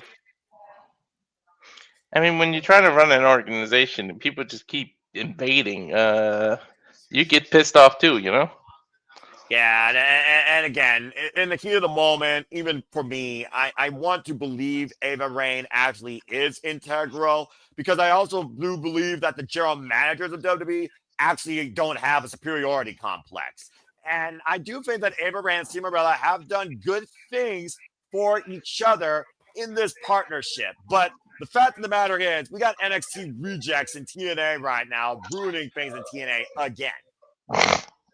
Hey, man. I'll never forgive them for what they did to the X Division title. There's a reason why I no longer cover NXT. Period. And I'm not changing my mind unless you pay me. Anyway, that being said, to your point, Walter, we know, of course, that now a form of division is even being done by the TNA president. So I got to ask you, do you think that Nick Nemeth or Kazarian were involved in this? Was this an inside job? It just seems so far-fetched. This happens all of a sudden. Dude, Stevie Wonder can see that Frankie Kazarian is involved. Of course, fans heating up. So to come later tonight, Nick Nemeth will be teamed up with Frankie Kazarian. And Steve Maclin said if Mike Santana doesn't show up, he will still take on these guys 2-on-1 in a handicap match. I know, Santana. You would literally have to put this man in a hospital bed for him not to show up. I'm telling you. Well, why don't you go ahead and talk about these 5 knockouts in this relic of the past as we turn our attention to the TNA Knockouts World Tag Team Championships? The inspirationally become fighting champions have been caught up by 2 teams. The newest team on the scene, the Angel Warriors and Crawford and Blanchard. Here's their taglines, by the way. Inspiration, of course, won the titles last month on Impact, but Blanchard and Crawford have only had 2 matches as a duo, and the Angel Warriors are undefeated 5-0 as a tandem in TNA Wrestling. If there was to be a title change here, Walter, the Angel Warriors might surprise us. Yeah, but why does Crawford and listen? I give her all the credit for her sobriety, but why is this still a thing? Her and Tessa, like why? All I know is this: I don't cover NXT. If Crawford and Blanchard win these titles, I may no longer cover TNA Wrestling. as we get ready for this triple threat match. Be a lighter schedule for me, that's for damn sure. I mean, I'm glad she's still around, like in terms I'm of not. life and things. No, I'm talking about personal, what she's been through. But no, this doesn't need to be a thing right now. Well, apparently, this has been a thing since Tessa Blanchard returned to TNA Wrestling, and that vixen has been along Tessa Blanchard's side. Tessa Blanchard, of course, coming off that bullying win against Mean Gia Miller, thanks to a roll of quarters, let's forget, at Bound for Glory, the undeniable Diamond, looking for her first accolade as the TNA Knockouts World Champion for the first time. I get it, Noah. To return. I get the reference to the quarters, but that was the dumbest ending to a match. I swear. It's Tessa Blanchard. She doesn't give a shit what we think. She cares about winning and making sure things are about her. And thanks to this relic of the Divas past, we very well might be looking at the darkest day in TNA Knockouts tag team history. Oh my god. Yeah, Tessa's not even dressed to fight. Like, is she gonna rip that off and have gear underneath? That's not her wrestling gear. Well, from hell to heaven, here comes Zaya Brookside and Lady Lee soon enough, the Angel Warriors. And we can only pray to God that if they don't win, they neutralize Tessa Blanchard and Victoria Crawford. I'm going for inspiration and hoping they win. But if anyone dethrones them and still make me happy, it'll be these two. Well, as we, of course, point towards our Mortal Kombat combatants and the Angel of the Ring, Lei Lee, of course, has a chance to make history, not only winning the TNA Knockouts World Title tonight, but possibly the TNA Knockouts World Championship at Gold Rush. The newly formed Angel Warriors, Zaya Brookside and Lei Lee, mutual respect for one another, foundations of TNA wrestling, literally became a tag team only a couple of months ago and have already 5 victories in a row together. Yeah. I've been on Mortal Kombat lately. The last 2 days, I've been on that game too. I mean, we've seen sisters work together in Mortal Kombat play, whether you force it to happen or whether you actually believe it. Melina, of course, and Katana. The first ones I think of Sonya Blade and Scarlet. I think of course, Sonya Blade and her daughter in the new generation. And then this new generation of TNA Knockouts Tag Team Division. Yes, thank you, Cassie. There very well could be someone else to inspire us. But no one's more inspiring to me in TNA Knockouts Tag Team Wrestling than the inspiration, Jessica McKay and Cassie Lee. Our 2-time TNA Knockouts World Tag Team Champions. Wow, they could double as referees in that outfit. Hey, I'm for it.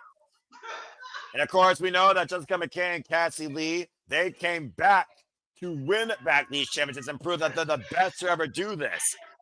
The best moms. More natural than the Bellas, more aligned than non-friends Charlotte Flair and Alexa Bliss, more capable than any of these other competitors in the ring on a tag team level. Cassie and Jessica McKay have redefined women's tag team wrestling and taking back the cornerstone of the TNA Knockouts tag division after being the Elegance brand shortly after Slammiversary in a 19-minute bout on television in the main event. These two are so silly and funny. They really do inspire me. She looks like if the Progressive Girl wrestled. I mean, hey, I like the flow. But that being said, Cassie and Jessica McKay need to realize while their morals and their merit want to be fighting champions, they are at a disadvantage. They do not have to be involved in this decision to lose the TNA Knockouts Tag Team Championships. What is Crawford doing? Why is she pumping the air? The less I mention Crawford, the better off I am. Yo, Tessa is not dressed to wrestle. Apparently she's going to speak. Oh, God. Why is she speaking? Why did someone give her a mic? Why is she speaking in Spanish? She's not able to clear to compete tonight?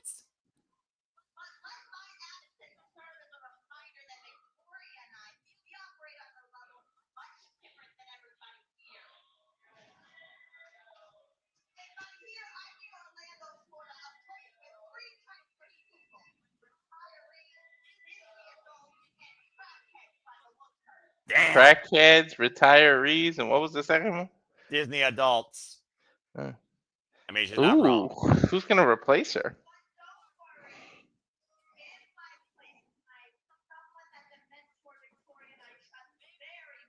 there's someone else that trusts Tessa. TNA Knockouts debut. Mila Moore? Okay, well, that's a change up. Mila Moore, who literally just got signed to the TNA Knockouts division. This is one of the newest knockouts here, as we just heard last night on Impact Wrestling. And she is a prima donna and a billion-dollar princess child for damn sure. She's dressed like she should belongs in the Elegance brand. She's dressed like she belongs to be Tessa Blanchard's partner, but apparently Tessa Blanchard's not regular to Pete. So apparently, Mila Moore and Victoria Crawford will now fight in place of Tessa Blanchard, taking her place in the triple threat TNA Knockouts World Tag Team Championship match. Is she a second-generation star, too? And not much is known about Mila Moore, I will say that. But apparently, somehow, it's terrible enough for Tessa Blanchard and Victoria Crawford to allow them to be in her presence. I knew something was up. I pointed out immediately that Tessa didn't look dressed to compete. Mila Moore, by the way, is a freelancer with 5 years of wrestling experience, better known as Kaylee Morga. Again, former IWC Women's Champion for 378 days. This is her TNA official sign debut. She's only been previously involved here in 2 other matches this year in TNA Wrestling. Primarily been involved in Major League Wrestling, IWR, and other independent promotions. She had 1 match back in 2022 in All Elite Wrestling. Bell reigns are underway. Been involved in the business since 2020. Took hiatus for 1 full year. Looks like we're kicking things off with Lee and Cassie Lee. Tag titles or not, man. Not too many people say their debut is a title match. About to say. And again, we also got to consider this. Oh, that's roll up. Cover now.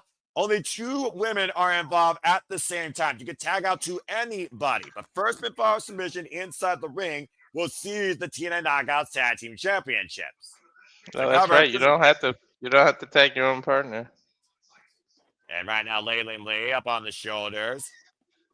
Go through, cover. Cassie gets a 2 count. And we know that the Inspiration and the Angel Warriors have huge respect for one another. Victoria Crawford and Tessa Blanchard can give a fuck less about anybody else. Tag there now, McKay. Tessa cares about 2 things: diamonds and herself. Nice double team there against the Angel Warriors by the Inspiration. Now taking it to Crawford and Moore. Kicks in the midsection and arm ringers, kicks in the back, and the Inspiration right now are working on all cylinders. Basically, pick whatever they want. I'm about to say. And now the Inspiration going after anything that's not inspiring here inside this TNA ring. Bring around the Rosie. Again, it goes back to that nonverbal communication, that years of experience and trust. There it is. That's inspiring, damn it. That just makes me happy. A blind tag, though, by Mila Moore, and a double stunner there by Crawford. Top rope to the Inspiration. Mila Moore is now legal with Lee. Makes you happy or makes you inspired? You be the judge. And right now, Lee trying to hoist up Mila Moore. Oh, down she goes, the stalling vertical. Cover now, they have new champions that kick out too. Victoria Crawford, though, eliminated the knockout tag champions for now, though, plays in favor of the Angel Warriors here. Now, Zaya Brookside legal. Nice PK. Running sense on Fabio by Lee. Cover now by Lee. Hook on the far leg, and a 2 count on Mila Moore. This does not work in the champ's favor to have both of them be out. You want one of you in the bench involved at all times so you can play defense against your titles. It could be a strategy, though, Walter. The less you work, the better you can pick your spot. At the end of the day, in a triple threat, it's about picking your spot, I think. Cheap shot there by Crawford, picking her spot. Wretched witch. Mila Moore right now taking advantage, though. Lee up on the shoulders. Oh, drop first across the top rope. Yeah, but the fact that you can't defend you don't have to be involved in the decision to lose. And kick out. Well, again, it goes back to the pride of being champions. Again, they want to be fighting champions, but sometimes, I always say, hubris can be your downfall. And now Crawford, God help me, is legal. Face first goes Lee in the corner. Damn, she's aggressive. She's always been aggressive. She just always had a screw loose. Still does, in my opinion.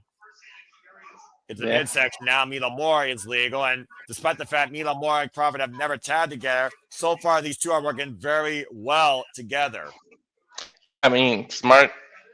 They're keeping Lee isolated in their corner. And again, that's the key. You isolate a member of another team in your corner. And do you not want to try and go after the newer team versus the champions here? Who do you find the more vulnerable target is also part of the strategy, especially for a team that literally just started today. Yeah, that's true. I mean, of course. Go ahead. They're a new team, Angel, but they're not new to the business. I mean, they're still two formidable people. Now, Ling Lee, of course, trapped right now in Mila Moore in the middle of the ring, possibly looking for a submission or wrestle. The inspiration's got to be aware, though. A sense of urgency will have to come into play at some point here, I feel. That's what I mean. You got to play defense. Oof. Down goes Ling Lee, hard whiplash by her hair.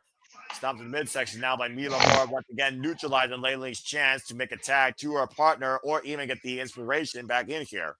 Hey, Mila's kind of impressive. Mila Moore is very aggressive, as you can see right here. You thought she was very humble, and then she showed you her true colors last night in TNA Wrestling in that video package. Definitely full of herself.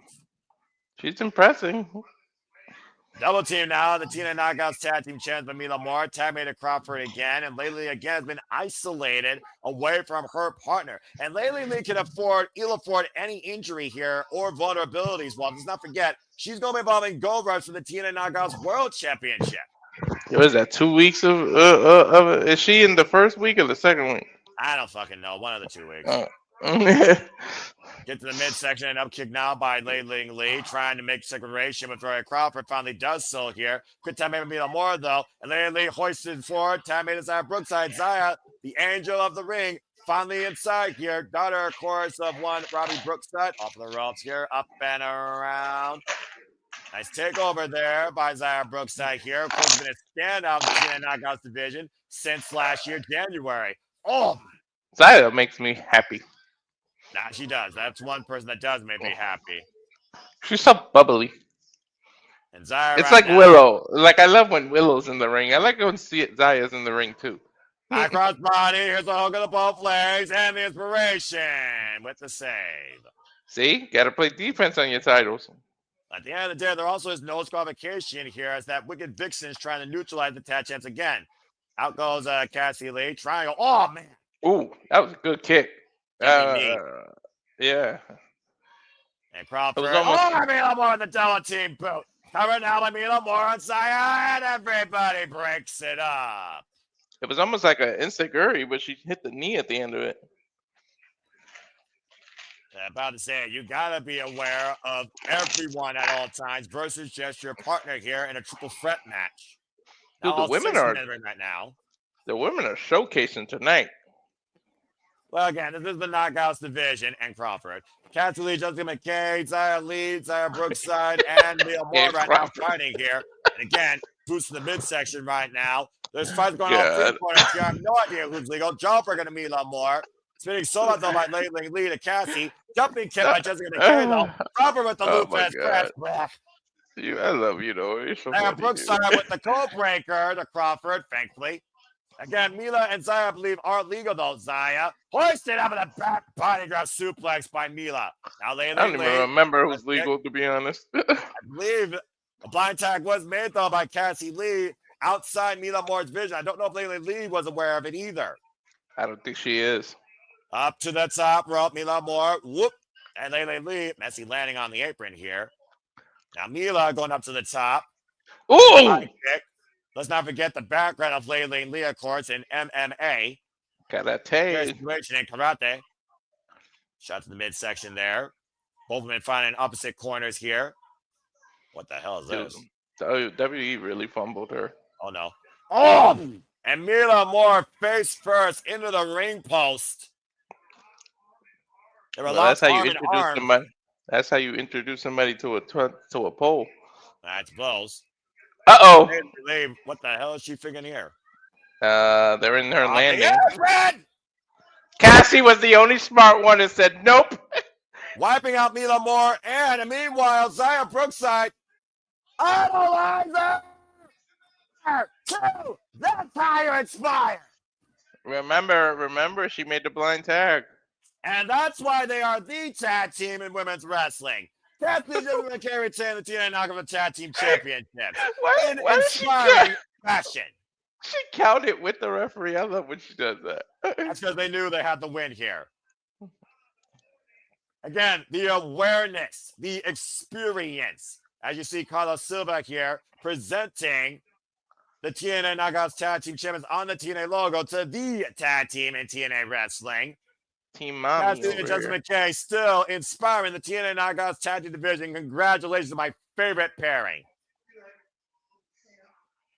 There you have it. Carlos Silva does not know how to dance, so don't try. I mean, I'm about to say, I guess the inspiration can inspire anybody, right? Wow, this guy's got worse moves than me. Well done, Justin McKay and Cassie Lee. Finally, I have a reason to be happy tonight. Finally, something. I'm telling you to click the light on, but never mind.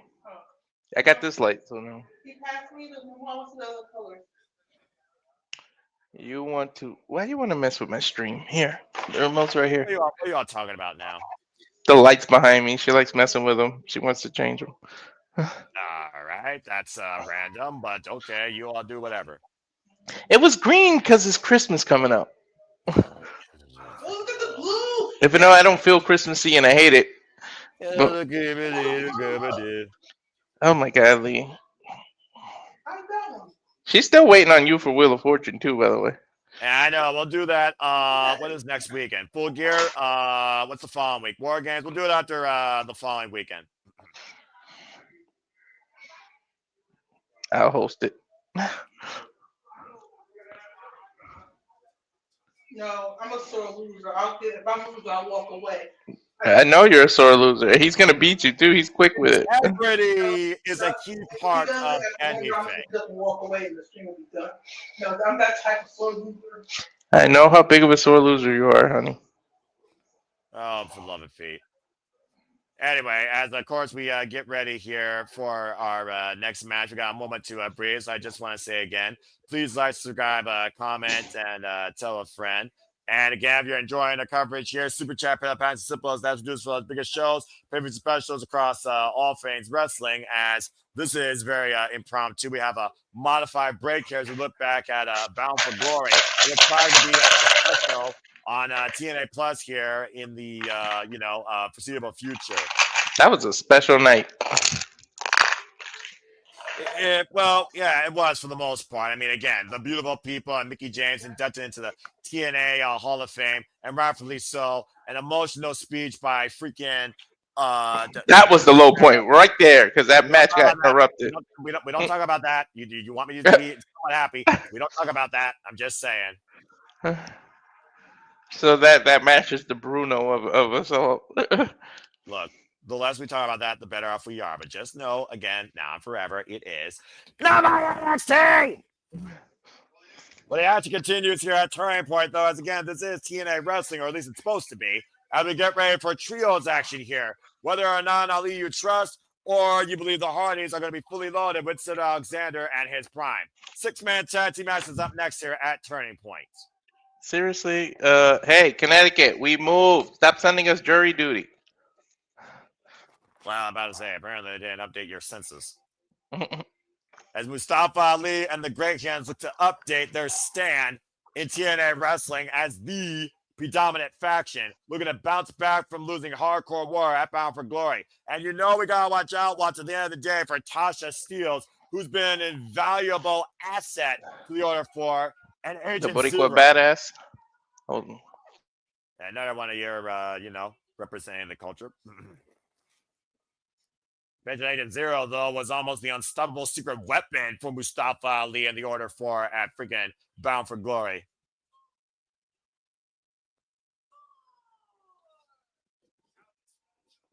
Very unique to this matchup.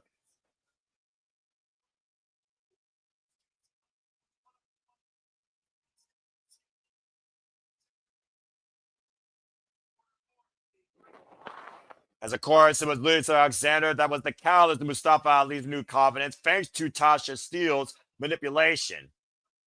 And of course, we saw last night on TNA Wrestling, Jason Hodge in singles match against Sid Alexander. Cedric able to get the win though, but Mustafa Ali and the Order 4 assaulted Cedric after the match, and the Hardys came to Cedric's aid, which led to this trios match here tonight. Again, I know the drill. My mouth is currently closed. All right, thank you, by the way. It's fed again, folks. I'm going to remind you, please remain headsets for the free what's going on in SmackDown Live, or you will be banned. We will be talking more about that here at the Bubba Studios, tomorrow on Shenanigans, and stay tuned for our coverage of Monday Night Raw from Madison Square Garden next week, Monday night, as TNA Wrestling Turning Point continues. And Matt, I'm doing okay now that I saw the inspiration hold on to the TNA Knockouts World Tag Team Championship. So, again.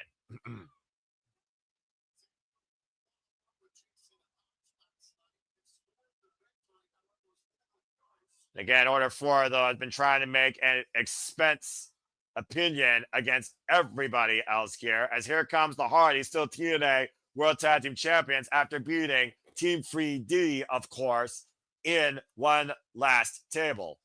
Of course, also Tag Team Champions across other companies as well, including Fourth Rope, as you see them wear the Fourth Rope Tag Team titles.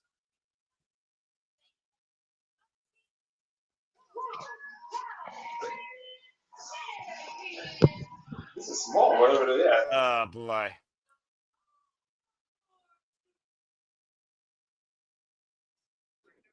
I'm about to say, that girl is extremely happy.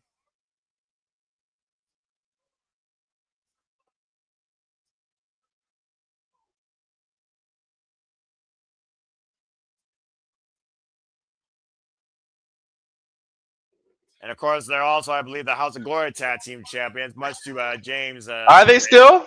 I don't know, actually. I would have to probably look that up. Either way, Full Sail University seems pretty loaded as they're on their feet, rocking here with the Hardys. And, of course, as we said, Walter, the Hardys have basically retired Team 3D. Yeah, well, they went out in a blaze of glory, I'll tell you that much. Yeah, Bully Ray knew that he was dead to rights after Devon was wiped out with a nod back to SummerSlam.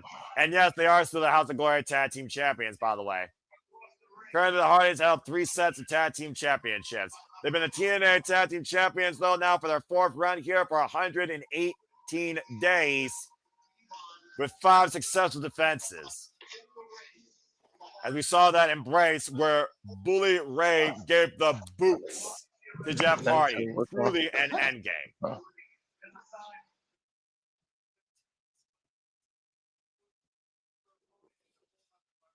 But I'd say to leave the boots in the ring is one thing. To hand the boots to your opponent, that is a level of respect very rarely matched with your rivals in this business when it comes to the end. Sorry, my brother was looking for a towel, taking a shower. All right, that's cool. And plus, I was showing him Tasha Steelz. And that's his favorite. No, he doesn't know anything about it, but I was showing him Tasha. I was like, release your Puerto Rican. He was like, oh. And again, you got to wonder if Agent Zero and Tasha Steelz will get involved here in this trios match we are underway here. It looks like Sid Alexander and Jason Hodge are going to pick things up where they left off last night. Mm-hmm. And again, Mustafa Ali was on commentary last night during that match, in case you're all wondering how he was so involved so quickly and so promptly. Why does Hodge remind me of what Pac used to look like?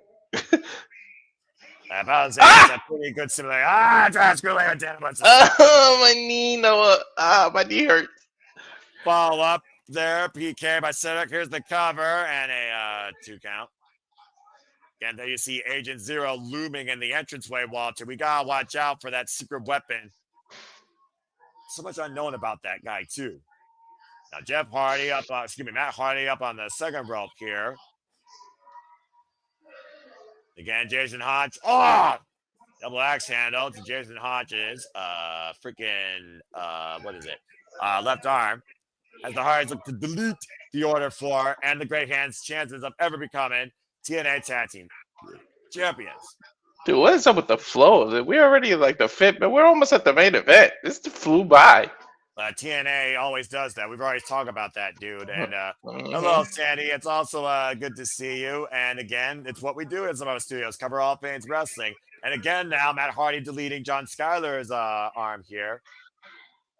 And again, it's one of those things where there's something for everyone. So, find what you love or find something you can love. You don't have to like everything, but you certainly can try anything. As again, Matt Hardy is deleting John Schuyler now across the turnbuckles. And again, for a show that was really made 24 hours ago, to at this point, it has been very quick. To at this point, the only match left is the X Division Championship, the 8-man tag, and the main event tag team match. Still up for debate whether or not we're actually going to get that because no one knows where Mike Santana is. Up and over goes John Schuyler to the floor. And Jason Hotch. And the Hardys right now getting this match in favor of their side. Hotch it up and over the right hand in the midsection. And a tap made out of Sid Alexander.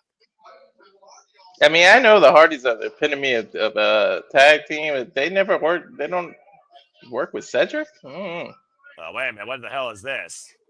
Now hoisting him up and oh my! Launching Hotch into the rest of the order floor. And to your point, by the way, about Lakers cars earlier, notice the purple and gold on the order 4, Walter. I guess that's just the thing right now. We're going to remind people that we're the bad guys. Hate us because we favor the Lakers versus the Orlando Magic. Again, literally, Jason Hotch just hoisted up and over, released power bomb. Right now, Tasha Steele's trying to regroup the order 4. Mustafa Ali and the Great Hands talking strategy, clearly. The freaking secretary keeping her man in line.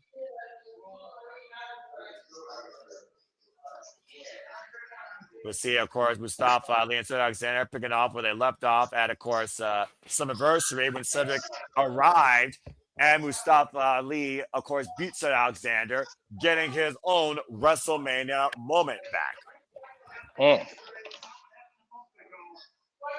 And right now, Cedric just throwing Ali in the corner. Vicious knife and chop, rocking the chest of Ali. The Irish whip, and of course, Mustafa Ali, Cedric Alexander, forming the heart and soul of 205 Live. Ali up and over, swinging a miss, low by Cedric. Ali again picking up speed off the upper side of the ring. Again, don't blink with these two. Pop up. Power bomb! No! What a kick out. Woof. Talk about impact, Walter. Sheesh. Right? Ooh. Ali almost went through the damn ceiling right there. I mean, it's not hard at Full Sail University, considering how low that ceiling is. Back elbow, though, swinging a miss. Cedric Alexander. Miss through the cage, that's Ali wipes up off his great hands. German suplex by Cedric and a kip up. Sending Ali up and over. Meanwhile, Tasha Steele's distracting the official, though. And Cedric, wait a minute, armor check. Ali able to scout it. Oh, I went to the eyes. And threw Cedric to the outside. Again, Tasha Steele's playing invaluable to the order 4. When is she not? Watch it there, big boot to Cedric Alexander. That's a big man. Yeah, wiping Cedric out on the floor. And again, the referee didn't see anything because of Tasha Steele's.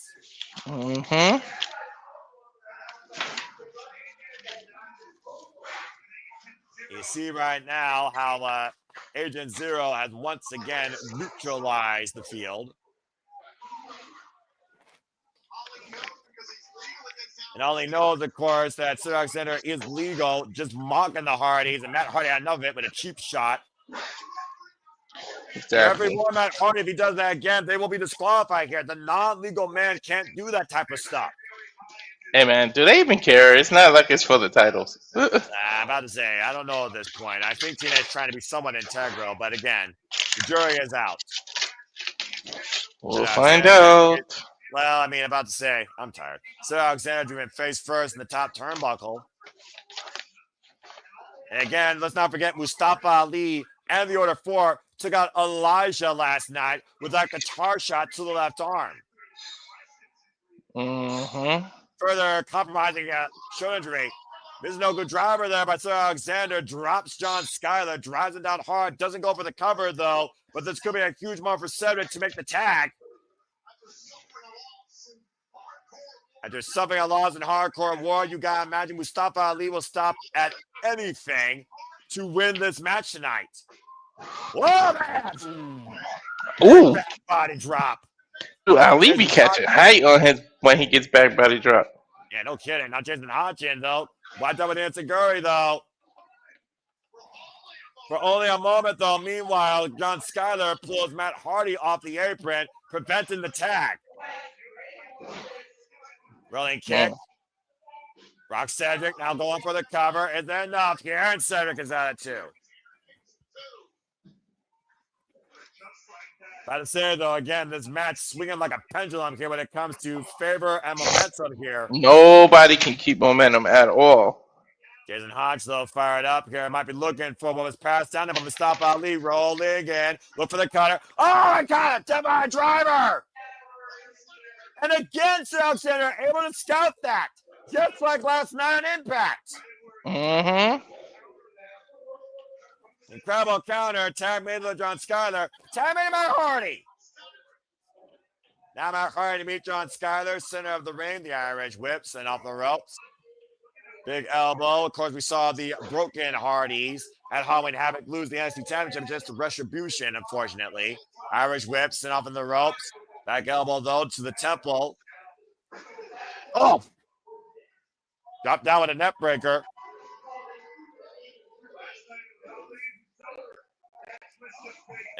Again, Matt Hardy looking to delete on Skyler, excuse me. Left entrance of fate. Again, overhead by body drop to Jason Haas. John Skyler, though, able to scout it. Got the tights. Roll up. Got 2 count.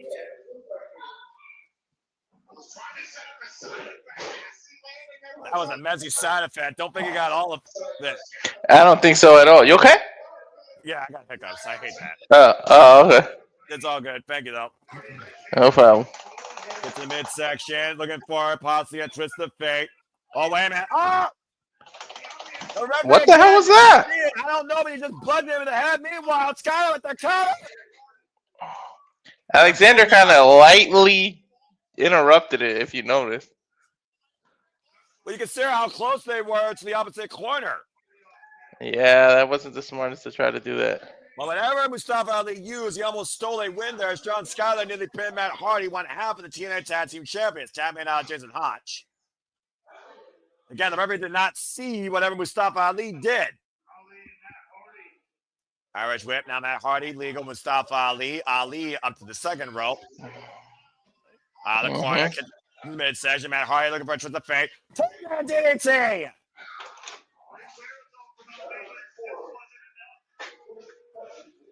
Now, at this point, though, both teams need to tag again, and Matt Hardy looking to make. Who did he tag? Ali kind of dove at both of them. Apparently, the tag was made to John Skyler, and the tag was made now to Jeff Hardy. Now, Jeff Hardy sent into the battle. The snapmare. Drop kick to the back of the head and neck. One half again of the TNA World Tag Team Champions, as I said earlier. Get to the midsection after being the Nemeth. And a twist of fate. Follow-up splash. Here's the cover by Jeff. And a kick out of 2. Woof. And again, this match, momentum swings in favor of the Hardys. Tag made to Matt. Tag made to Cedric. Might be looking for some triple team offense here. And Jeff Hardy right now, poetry in motion. Above Matt to John Skyler. Cedric is legal, though. All 3 men, though, isolating order 4. Twist of fate. Lombard check. 1, 2. Cover 2. And the great hands and Ali break it up. And somehow everybody pushed into the pinfall there. About to say, saving the matchup for their team, the order 4 did. Slingshot spear by John Skyler. Get to the midsection, though. Jeff Hardy looking for the twist of fate again. And turns into a net breaker. Now Jeff Hardy possibly looking how to steal in the ring, though. Not going to allow Jeff to make it up to the top rope, but not getting physically involved here either. Look at the Swanton bomb. Ali pushing the Tasha Steels. Now Tasha on the back of Ali. Get to the midsection. Wait a minute. What the hell? Oh! Twitch the fake to Tasha Steels and Mustafa Ali. Now they're hurting in the cover. What the? The referee pulled out by Agent Zero. Mustafa Ali's personal weapon once again has re-engaged itself. And the Hardys have not faced Agent Zero just this time alone, folks. And last time it did not go well. You want to talk about people with statuesque demeanor here. Oh boy. This is not going to end well. Agent Zero standing with the Hardys. Meanwhile, Sir Alexander with equalizers, possibly chairs. Chair in the midsection now. And the Hardys trying to break down Agent Zero. If possible here, there is no referee in play. Agent Zero driven to the outside with that steel chair in the spine. Zero right now, chairs in the midsection. This is what you got to do to neutralize this secret weapon. The Hardys pushing Agent Zero all the way back up the entranceway right now with these steel chairs.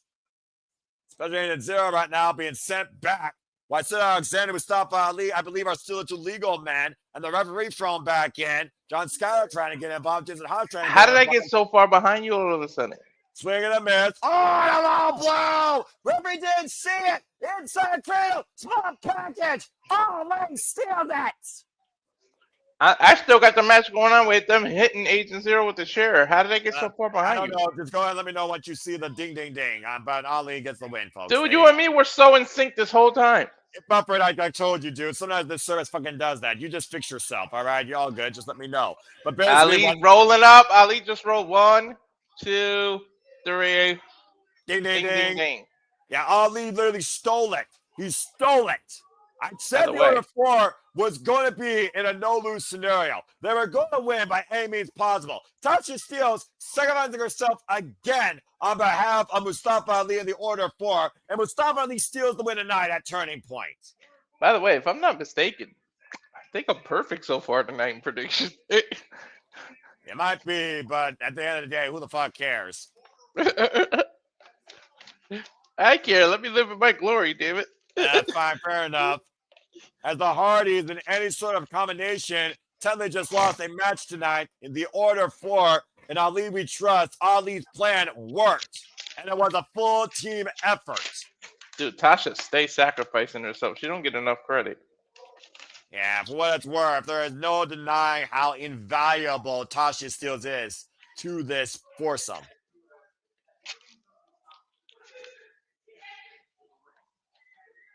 And then, of course, right now we take another impromptu commercial break. And apparently they talk about Full Sail University and the students that get an opportunity to see how a wrestling show is put together and hone their own skills, whether camera work, production, lighting, gaffers, etc. As, of course, Full Sail's mission is to give students real-world experience.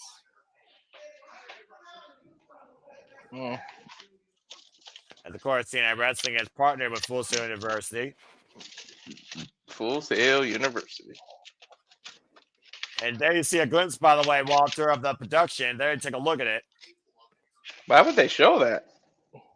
Well, this is earlier on the production trucks. They wanted to make sure that there is nobody involved in that bullshit we saw last night. Oh, yeah, that's right. And this is also where you learn how many cameras, how many angles, how much goes into producing a TNA show. That's wild to think about, by the way. Look at all those cameras. Talk about how a system works. Speaking of how a system works, the system, once again, is looking for a reboot, and they might have to get an upgrade as they will lose a member come January. But tonight, the system works in all cylinders. Coming off the video of Hardcore War, it's Moose, Brian Myers, Eddie Edwards, and JDC with Alicia Edwards in the corner, taking on the Rascalz and a mystery partner, Myron Reed, Trey Miguel, and Zachary Wentz. 8-man tag team action are up next here at Turning Point. Yeah, this is where I get a little nervous. I think I learned to stop going against the system, though. Well, let's see what happens tonight because, again, as I pointed out, we saw the system work as a true unit, a family, the foundation of TNA Wrestling at Bound for Glory against the Order 4. And as we heard last night on TNA Wrestling, JDC is officially retiring in January. Genesis will be it. Hey, yo, dude, that strikes me as so odd. He's not up there in age like that. I mean, wear and tear though. This business does a damage to your body that's irreversible. And the damage to your mind as well. If your body doesn't break, your mind might waver. Either way, we have the system in full tonight here in 8-man tag team action. I mean, how many times have I said the only time somebody's 100% is when their first match? I'm curious to see who this Rascal is going to be. Better not be somebody from NXT. We got Myron Reed, Zachary Wentz, and Trey Miguel. Of course, we saw Myron Reed that incredible match against Leon Slater for the X Division Championship. And Zachary Wentz and Trey Miguel are former TNA Tag Team Champions and TNA X Division Champions in their own right. I want to see. Come on. Let me know who it is. Let's find out here. Smoke them if you got them. It's back! Oh! Desmond Xavier! That's so weird. Like, so you're just gonna forgive all that? And he grew his former Wes Lee from NXT. Time heals all wounds, apparently, Walter. And he's got the braids back? You see the emotion, the embrace, as we're seeing for the first time ever, the full Rascalz. I might have to. Damn it! And I picked the system to win now. There's no way they're going to lose. No way Rascalz lose now. 5 years ago, Desmond Wentz, Trey Miguel, and Zachary Wentz, Desmond Xavier, excuse me, ran roughshod and smoked in and out of the treehouse across TNA Wrestling in trios bouts and efforts against the likes of Moose and the North. Wes Lee and Zachary Wentz went on to go on to NXT. And while I want to achieve greater things, we have all the Rascalz back home, including Myron Reed, for the first time ever in TNA Wrestling as a team. I got to get used to his new name. Xavier, is it? Desmond Xavier, that's his original name. Desmond. Not his WWE slave name. What a moment, though, right now, as the system was honored that the Rascalz wanted to face them. And I think the system couldn't be happier to see the Rascalz in full here tonight. That you see Zachary Wentz, by the way. I forgot the system are faces. This bout is founded on mutual respect, as this is JDC's last stand with the system, practically. When you consider that again in January, JDC will be retired, as Desmond Xavier has returned home tonight in TNA Wrestling.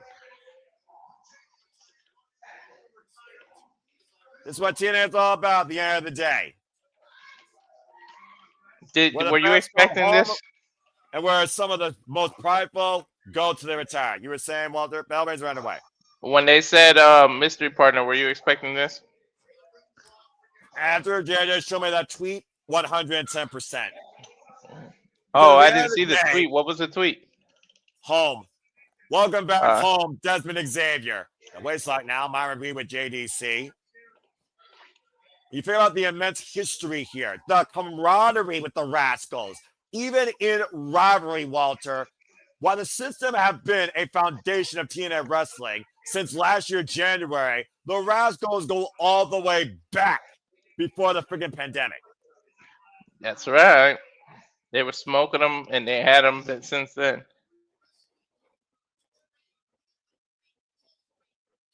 And, of course, Killer Kowalski, of course, in 1999, trained many of these men, including JC and Eddie Edwards.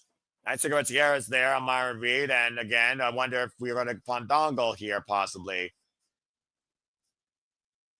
I'm about to say, let's not forget, for those that don't know, we're talking about a guy who's retiring that beat Chris Jericho at WrestleMania. Yeah, you heard me right, folks. This man that's retiring beat Chris Jericho at WrestleMania. I'm just saying.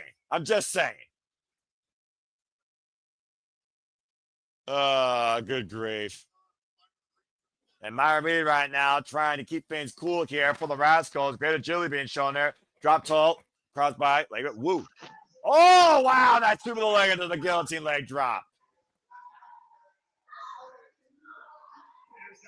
That undeniable style, swagger, and goofy confidence the Rascalz have against each other, in each other. Trey Miguel now squaring up against Brian Myers. Man, the wrestling business is crazy. They were just rivals last year and hated each other. Well, again, time heals all wounds, and I guess you forget about the past and move on to a brighter future. And now there's actual pep in their step today. I mean, if the Rascalz weren't fired up before, they've been more fired up now. Nice skip up cover and a 1 count on Brian Myers for Trey Miguel.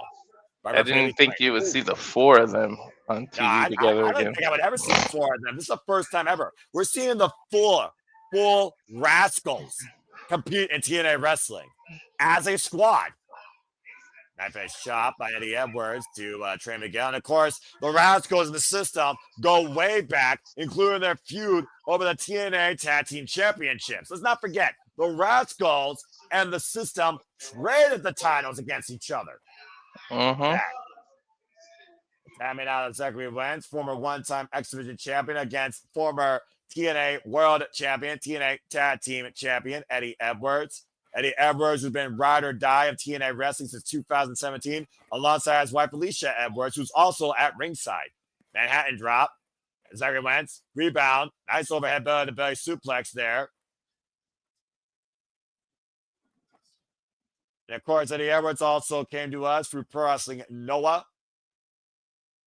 Oh!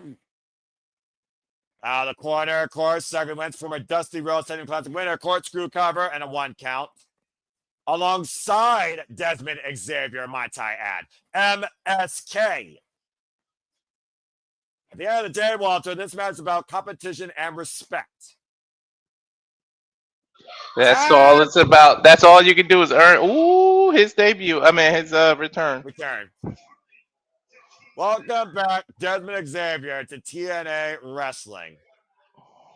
Why does Moose want to go against him?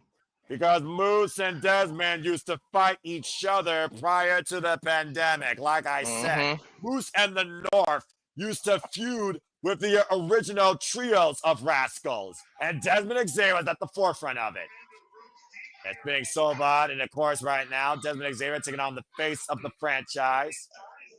Former TNA Grand Champion, TNA World Champion, TNA World Heavyweight Champion, TNA X Division Champion. And this is the Desmond I recognize. He looks right with the hair like that, man. I hated the short haircut. This is the Wesley that first came into NXT alongside Nash Carter to win the Dusty Rhodes Tag Team Classic and the NXT Tag Team Championships. Moose at the top turnbuckle now, multiple attacks by the Rascalz, and the Rascalz ganging up on Moose here, 4-on-1, bringing Moose down to his knees. Combination offense here with the Insiguri, and a forward double stomp to the spine. Rascalz assemble into the cover. Kick out at 2. Oh, I got scared because I think I picked the system. Well, do you trust the system still at this point, Walter? I can't. Every time I don't, I'm wrong. And again, one vicious chop, though, and Moose has turned this thing around, bringing Zachary Wentz to the system's corner, tapping out of Brian Myers, and the system, again, knows how to use the numbers game so damn well. Again, they've been the foundation of this company since TNA was brought back in 2023. Ironically enough, at Bound for Glory. And then, of course, we saw it was hard to kill at 2024. Oh! Jumping knee, rocking Brian Myers. Wow. That was a good knee. Critical moment right now here in this 8-man tag team match. First ever tag team match. Full on Rascalz versus the system. Tag made Eddie Edwards. Tag made to Desmond Xavier. Double dropkick takes Moose and JDC down. And Desmond isolated with Eddie Edwards. Combination into the stunner. Ooh, running cutter. RKO, basically. Yeah, I'm about to say. Again, former NXT North American champion, a man that truly was all heart for a long time in NXT. Running drop kick to the shoulder blades, and Desmond Xavier hasn't lost a single step. Got a new sprinter step, it looks like. Bro, it's only been, what, 3-4 months? Oh! Nice tornado, DP. Where it shoots the half. When did he get released? It was like 3-4 months ago, right? Yeah, literally. So the 90 days came up. I wonder if you go to TNA, do they count the 90 days against you, or because it's a partnership, they'll let you cut it short? Well, I mean, it's not too far away from an acquisition, so it wouldn't surprise me. Again, beautiful takeover DDT, shoots the half, hard leg covered back press, 2 count for Desmond Xavier. That'd be interesting to find out. And of course, remember, to your point in a previous life, this guy was the enemy against the Rascalz. We also saw prior to that, though, Desmond Xavier, backpack stunner, teamed up with the Rascalz against No Corner Catch Crew. The majority of last year and earlier this year, you can see them out working together again. Knife edge chop, and Moose now legal. Pump kick to Trey Miguel. He literally called him dead weight, didn't he, earlier this year at NXT? Exactly. Drop kick! Desmond Xavier drops to the floor. Now Myron eats a pump kick, and Moose, oh, God, vicious. Uranagi running senton, and Moose, the 5-tool athlete, single-handedly has wiped out the Rascalz. That is not somebody's arms you want to run into. And back into the fight, Desmond Xavier has Moose looking to send him. Got a hell! Damn! The win and a kick out. I don't know about you, but there was some extra oomph in that. Blanchard almost back to NXT or 2019 with that ridiculous powerbomb. Moose almost knocked the wind out of himself. Did you see it? Oh, yeah. Now JDC legal. Moose, though, has Desmond up the shoulder. Myron B coming to the aid of his fellow Rascal. Big high boot to Moose's face. Desmond, though, caught by Moose. And the power. Oh, and the knee in the back of the head.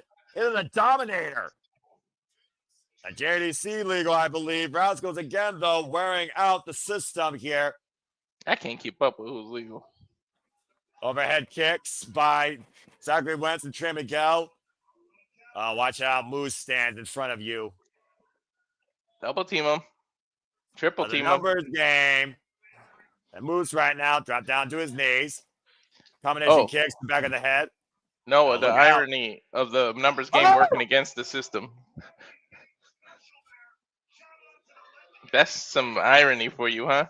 Yeah, shout out to Shiva with that special there with the triple drop kick with the revolution by Desmond Xavier. Desmond up and over. Tope Carlo. He got caught. Oh, boy. Oh, no. Oh, shot! Welcome back to TNA. Goodbye. Apron powerbomb. Corkscrew plunger, though, by Wentz, wiping out Moose on the outside.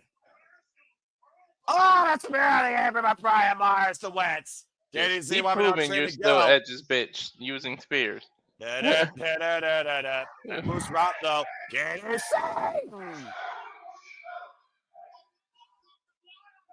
The wild, strange man with Whisper in the wind. And Trey Miguel step up. Tope on Kilo wiping out JDC.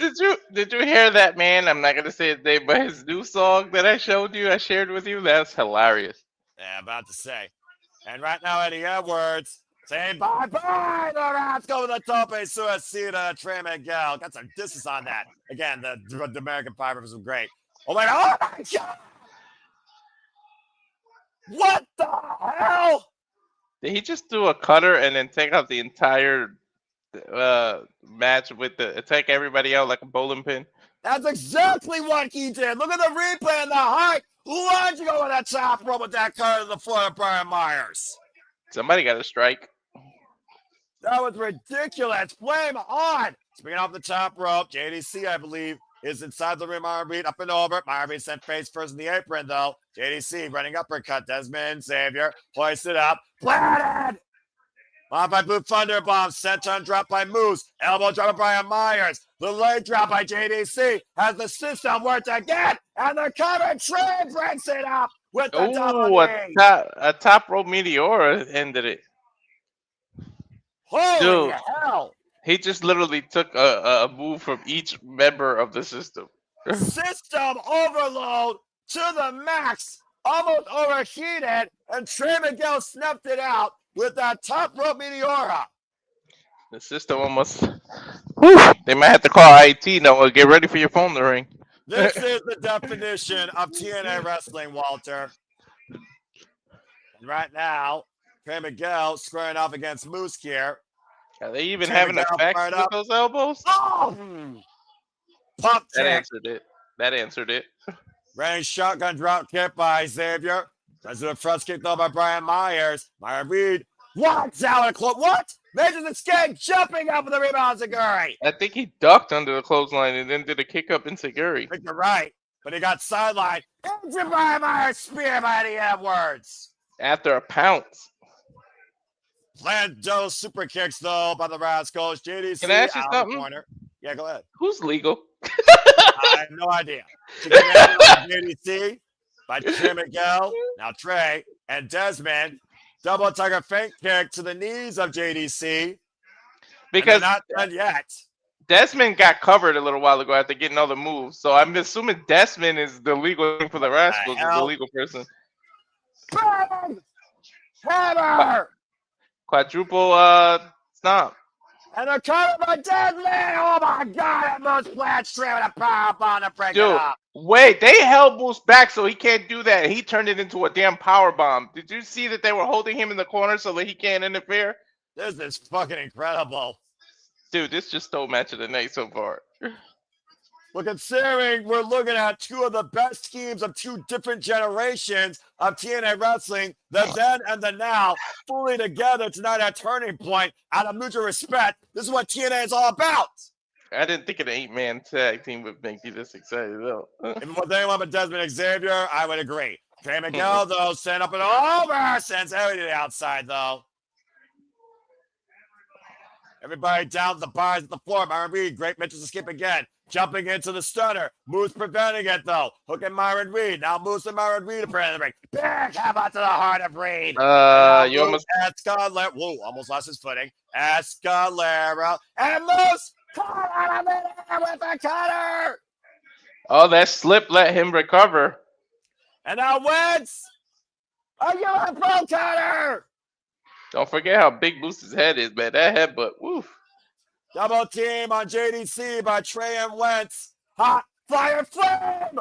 Right behind Myers with Edwards on the outside. I think JDC is still the legal person, too. And Wentz, hot fire flame by Desmond Xavier. It's over, 450. Corkscrew, spiral tap. Back press, finally coming the Rascalz with the win. Damn it! The one time I didn't. The one time I actually did trust the system.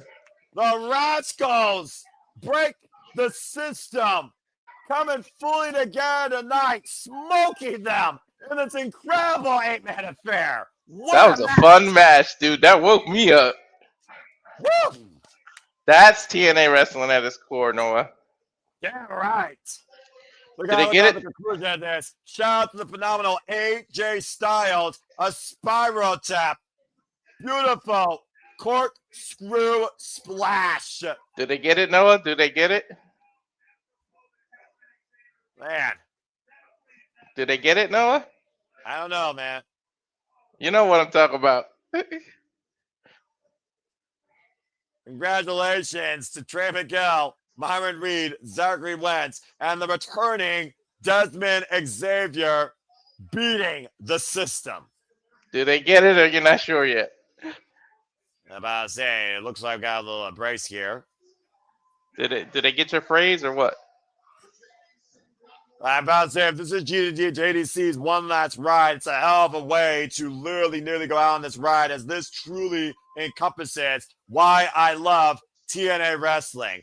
You know what? You know what? Just looking at this, in a battle of mutual respect, in a battle of what TNA wrestling is all about, I think I got it, but let's see what Santana Morales is going to first.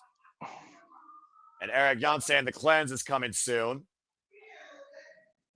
Eric Young now in the face of Tina Morella. Did you see how his face changed? I can't even hear Eric Young. Eric Young's always been a quiet person. Saying, oh, it's your fault.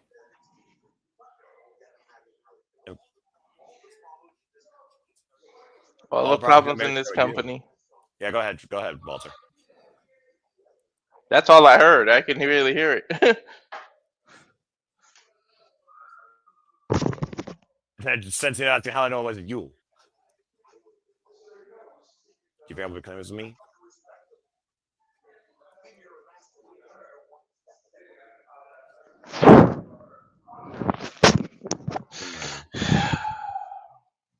What would Eric Young gain from being involved? The cleanse is coming. The fuck does that mean? Oh my god, does he have another group that he's going to be in charge of?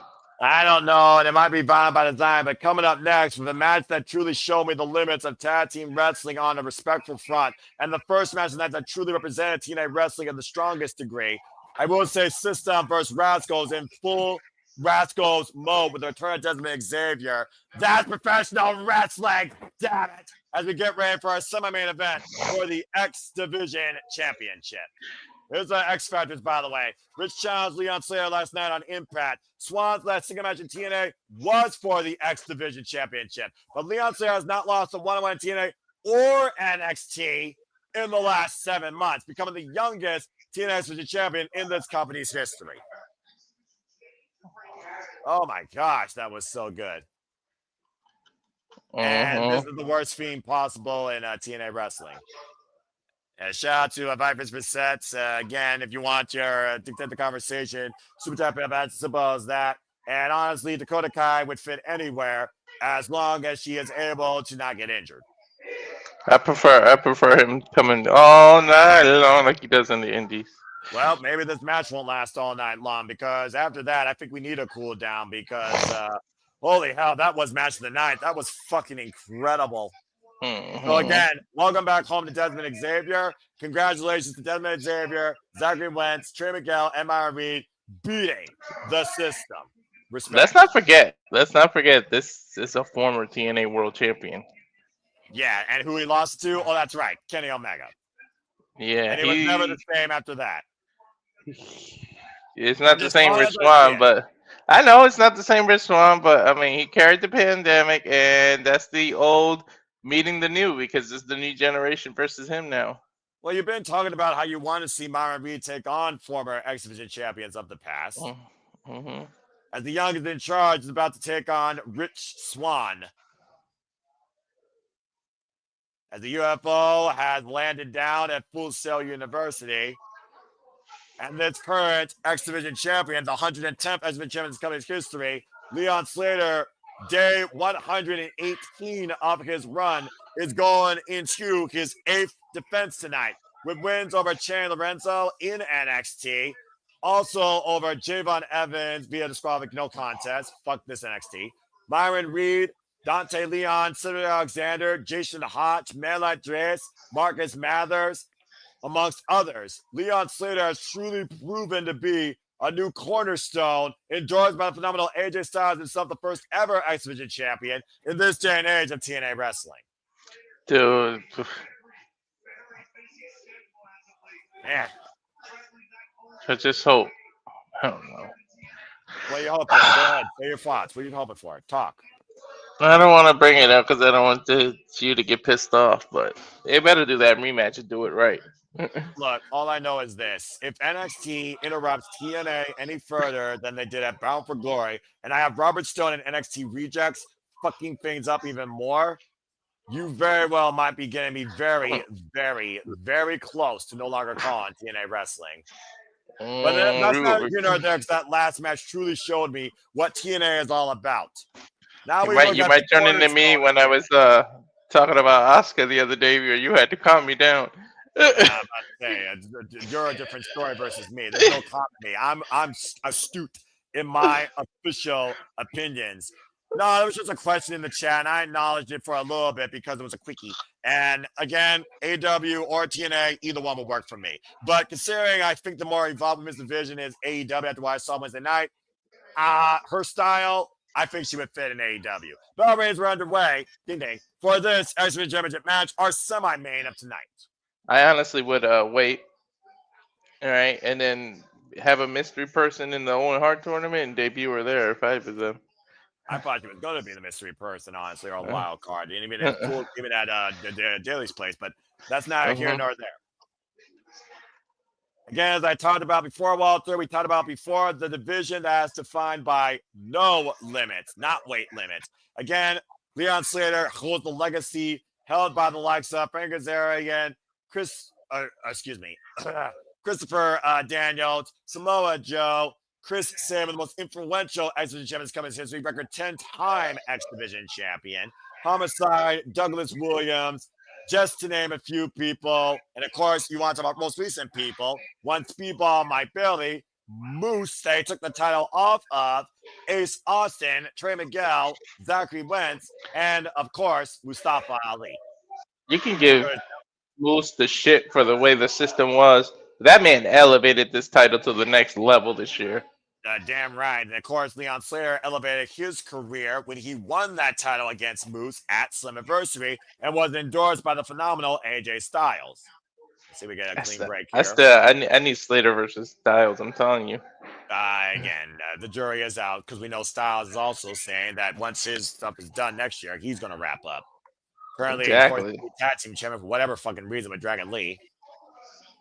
Mm-hmm. Right now, we got Rich Swann and Leon Slater with the lock up here in the middle of the ring. The side headlock being applied here by the X Division champion to the challenger. And the snapmare. And you did talk about earlier, Rich Swann, of course, his resume. He also has a father pedigree in wrestling with much more experience than the young OG Leon Slater. Signed from the UK. Oh my turning point during the UK tour. Did you see how he landed on his feet? Up and around, take Leon Slater with a takeover T. Harris. Can Leon Slater handle this? Wow. Dude, Slater could very well be pretty much looking 20 years into the future if you think about it. Yeah, it's very true. Rich Swann pumping like a pub on prom night. Great drop kick. Right to the chest. Dude, Swann, say what you want. Swann is no slouch. Well, I agree. I never doubted Rich Swann when it came to his ability. I just hate the company he's with. Oh, man. Right? It's the company you keep. Right here with that boot drop. And Rich Swann on the outside to the gourd buster. Now Leon Slater up and over with the plunge on wiping Rich Swann on the outside. And Leon Slater fired up. Good Lord. Taking it to another gear. Thank God this is PLE because that would have went right to commercial. That would have been the perfect spot. Look at the replay here, by the way. Literally launching himself over that top rope. Dude, the speed, too. Definition of speed. The X Division here with the highest velocity right now being led by Leon Slater. Rich Swann, by the way, folks, has 17 years of wrestling experience. Been around the world. No kidding.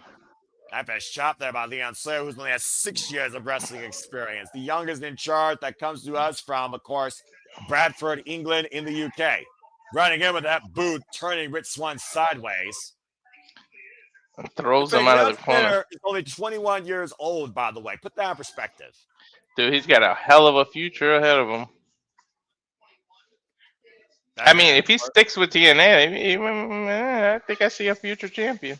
I mean, again, the jury is out whether or not he or J.Von Evans will live forever. As, of course, after this match, regardless, Leon Slater and J.Von Evans will be challenging Retribution for the NXT Tag Team Championships at Gold Rush. Double kick, rolling in, jumping, clothesline by Rich Swann takes down the champion. To be young again, man. Whew. Rich Swann, by the way, 34 years of age, 15 years older than Leon Slater. Dude, he's still at that age where his body can recover. He can get up with no aches, no pains.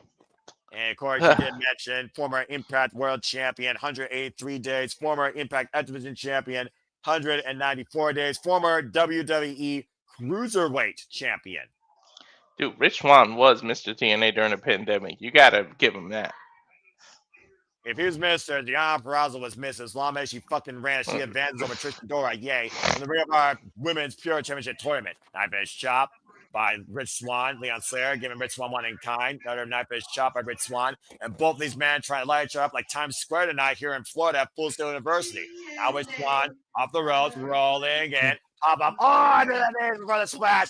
Inside cradle, up the leg, and kick out 2. Oof. Up and over. Leon Slater face first in the apron. He's taking a shower now. That was a nasty landing, by the way. Could have literally been across the bridge of the nose. What do you want? Okay.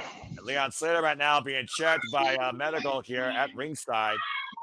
Dude, he can't see. I'm about to say, did he may have fractured an orbital bone, though? That would have been terrible. He's saying he's okay. I think he's waving.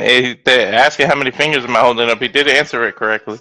I'm about to say again, a blunt shot to your forehead could lead to a whole lot of negative. I'm fucking seeing this Hartwell angle, Arians.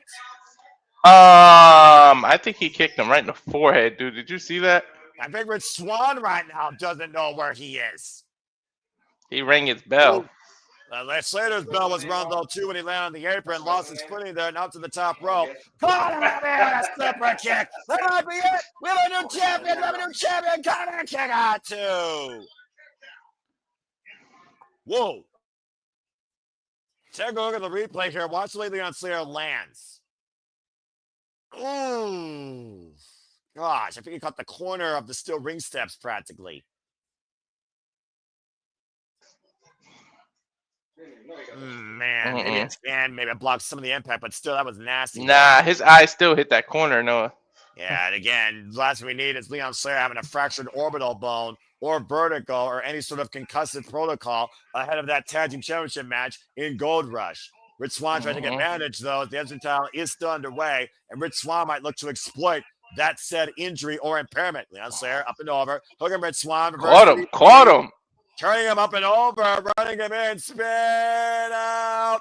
Oh, man, power slam. A tornado power slam. Hey! All right, Leon realized it. He literally picked his opponent's shoulder off. That should have been a count, and then he realized it and switched the pin. Yeah, great orientation there. Leon Slater with ridiculous revolution power slam. Dude, take a look at that again. Look at the replay, Noah. I'm about to say, I don't think Rich Swann knows he's in Florida, Canada, or California. He may think he's back in London at the UK tournament. Yeah, very possible. No stranger, like you said, Rich Swann world traveled. And Leon Slater right now, still, you see Leon Slater again checking on his vision underneath his left eye. Come on, just do the 450 Swanton already. Up in the fireman's carry, and again, picture perfect shot right above the left eye. With the same eye. Vision. Again, Leon Slater not know where he is. Rich Swann, though, deep roll up. Kick out 2 by the champion. Dude, we almost had a new champ. Whoa. Says Rich Swann on the outside. Of course, Tiger joins his hands via pinfall submission inside the ring. Now Swann back inside. Slingshot. Cutter! Slingshot cutter. That was nice. Champion time again. Back press. Look at the front leg. Kick out 2. Yeah. Woof. That was nice. That was very nice. Again, Leon Slater, explosive counter offense when needed. Now looking for something big here. Hooking Rich Swann. Leon trying to step over. Oh. Step through and nodded his step. But look at the way Rich Swann holds his arms to the inside of his body. Smart. Ooh. And then hit him right in the eye again. Swann right now, again. Think about this, too. The longer the match goes on, or the sweatier somebody becomes. And then the sweat gets in the eye, too. That's double blind. Again, double kiss to the head, turning it around into the net breaker, though. And that's a great point, Walter, because sweat will burn that vision. Mm-hmm. The house call there by Rich Swann, the mule kick. Now Slater's down, Rich Swann's up, and Rich Swann looking to fly tonight high in Florida. Cross body! Hook of the leg! Do we have a new champion? Kick out again by Leon Slater. Why did Slater jump up with it? He was probably trying to catch him again in a cutter like he did before. Let's not forget, trying to scout Rich Swann, but to your point, the impairment of his vision probably took too much out of the champion to counter. Yeah. That was worse for Leon Slater because he was getting up. His body hit the man harder. Mm-hmm. Dude, his eyes. That's the story of the match now. Rich Swann probably was looking for that handspring cutter. And Leon Slater immediately grabbing the leg of his challenger. And then chop. That fish chop, open palm strike exchange here right now. Both men testing their Bushido, their fighting spirit. Which one will waver here? Leon Slater still holding the right leg of Swann. Great separation, big right hand. Leon Slater able to cover up though. I think he's blocking it. Oh, didn't block that boot though, did Leon Slater to Rich Swann. Rich Swann though runs in with a rolling kick. Once again, pretty much champion. That was trouble in paradise. Ring. Up on the shoulders though, Leon Slater hugging Rich Swann here. Slater. Oh, 450 moves. The 450 senton. Let's go. Utopia, the spin out airplane power bomb, center of the ring. Bro, look how far Rich Swann is though. Well, you know how far Leon Slater can fly. Whip for the 450, roll through. Rich Swann able to get out of the way. Rich Swann now followed up, sends up and over, lands on the apron. Great scouting by the champion and challenger. Looking for the slingshot cutter. Rich Swann countering it though. Now hooking up Leon Slater. Trying to play him in the DDT. Leon counter again. Up and over. Turn around. Take over, roll through. Cover up the round or two. Almost got a new champion. Dude, oh my God, that was close. Oh! There's the cutter. Rich Swann up to the second rope. Can he capture the title? 450! Cover! 2! And Leon kicked out. Dude, we're in the Matrix. Dude. He's fighting himself, basically. You literally said what you might be looking at in 20 years as we look at the now face the past. Mm-hmm. Well, I said 20, but it's technically 15, right? He's 15 years older than him. He literally turned 21 years old in September. The youngest in charge. The youngest X Division champion ever.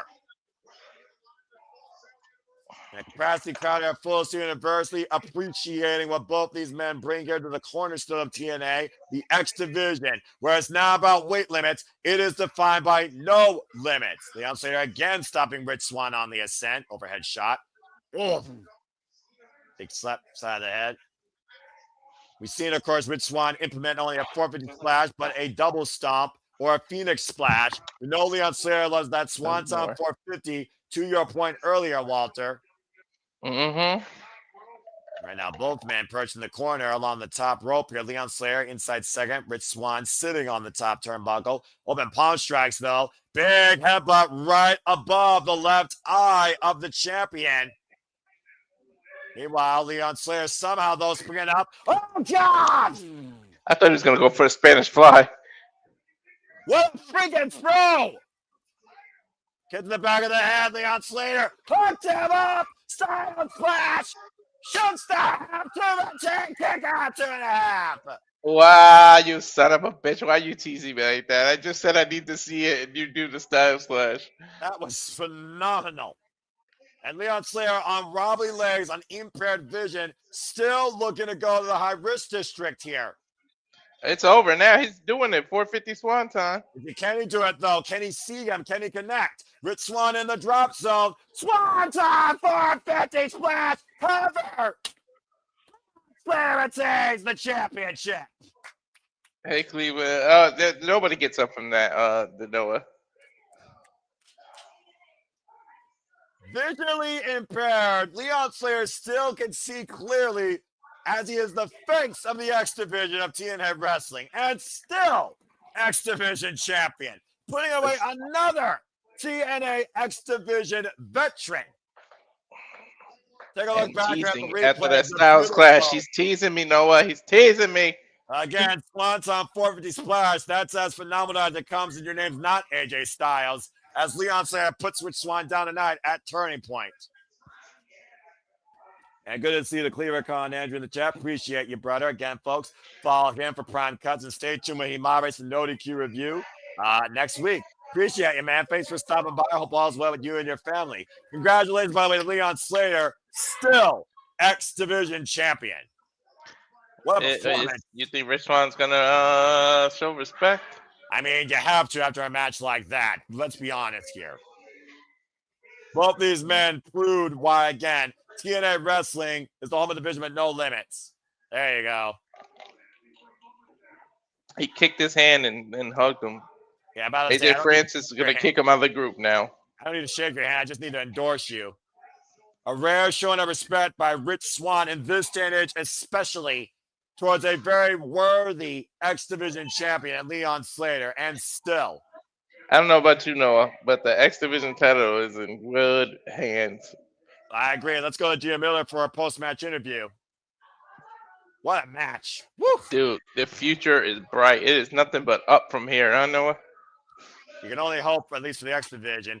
Again, congratulations to Leon Slater. That was fucking incredible.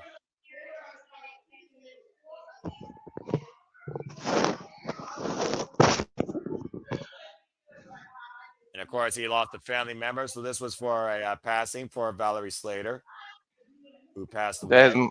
That's his mom or grandmother? Valerie chants me out loud and proud. I'm guessing that's his grandma. Yeah. Yep, this ain't Grandma Lee. Grandma Lee. Huh. Let's hear what they have to say.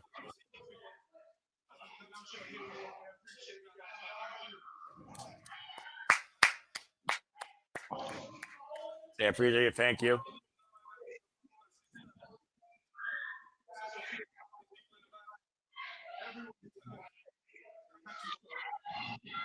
Everyone's saying, thank you so much for that. You have no idea what that means to me.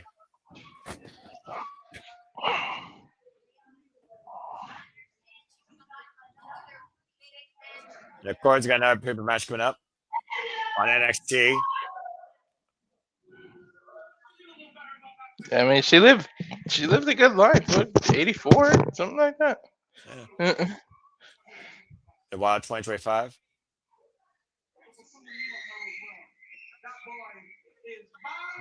His boy is bouncy. Javon Evans. Been a wild year for Leon, Javon, and me, Gia Miller.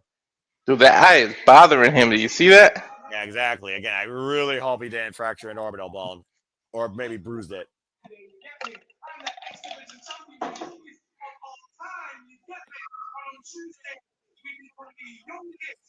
And Tuesday, they look to become the youngest NXT Tag Team Champions of all time. Damn, they're just going to keep breaking records, huh? Well, it very well could be possible because we very well could see an NXT superstar and a TNA wrestler become NXT Tag Team Champions this coming Tuesday at Gold Rush. Like you said, the X Division could not be in a brighter light right now than Leon Slater. And maybe that's what NXT needs more than ever. Dude, that's all we need. We've had NXT stars win the title. On the other company, we've had TNA people win the NXT titles. All you got left is the one from each company be a tag team champion. And again, NXT Gold Rush representing AAA, TNA, and Evolve and NXT. Gold will be on the line galore over these next 2 weeks. So stay tuned for more on that. Someone will be coming into the studios. I will not. It'll be Tuesday night. That is a 2-week special event. This coming Tuesday, November 18th and Tuesday, November 25th, exclusively on the CW, 8 p.m. Eastern Standard Time. As we have another commercial break. Don't look at me to cover. I don't have access. No one has access to that fucking channel, all right? Seriously, it speaks for its freaking self. Well, whoosh. As we got a moment to breathe and we get ready for our main event, I just want to say again, thank you all for tuning into our coverage of TNA Turning Point. I hope that you've all enjoyed so far. Please subscribe, comment, tell a friend. Episodes of the shows, pay-per-views, and specials across all things wrestling. And while we're at a Turning Point tonight, there will be a new beginning for TNA next year when we once again present Genesis from Dallas, Texas.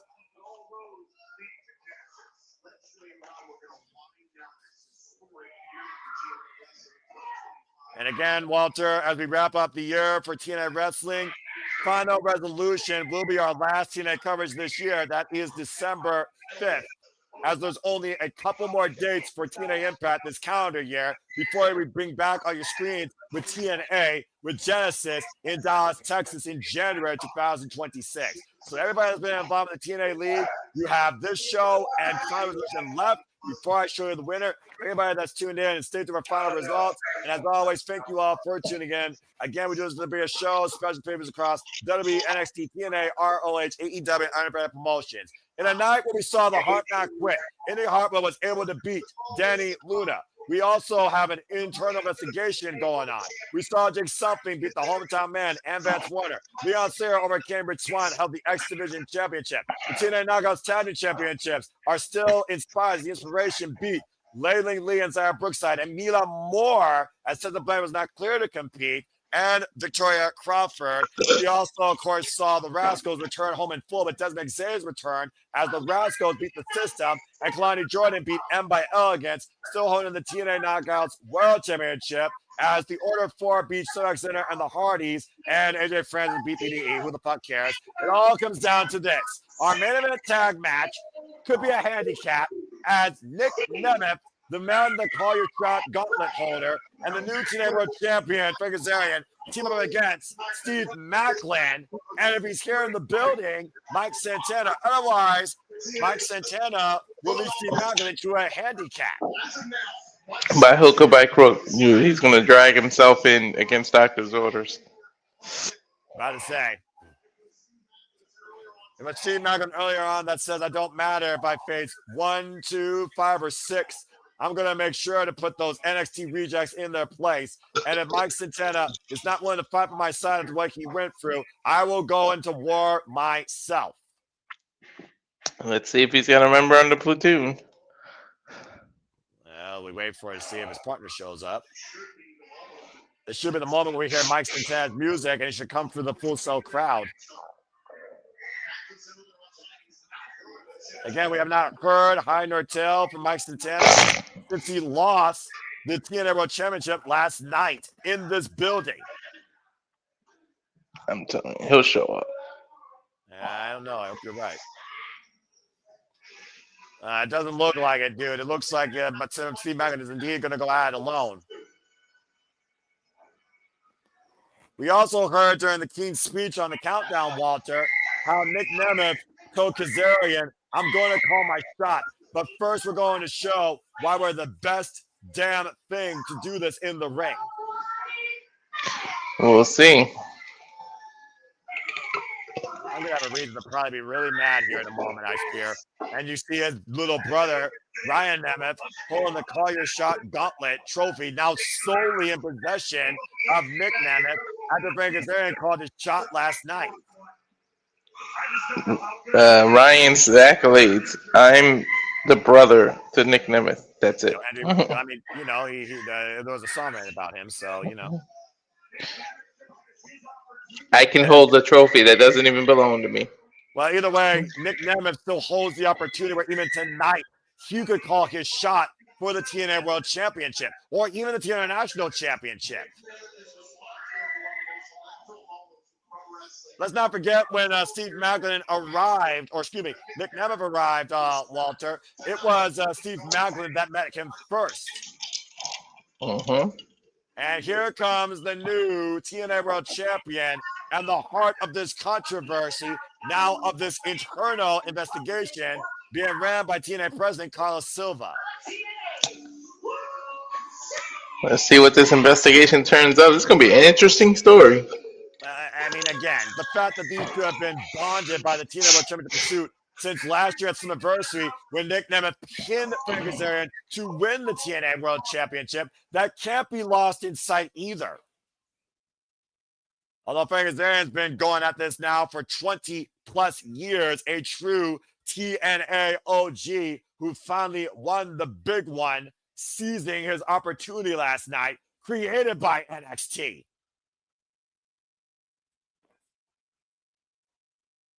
Despite how it went down, I can't argue that Frankie Kazarian indeed has been a pillar of TNA wrestling, despite his attitude being anything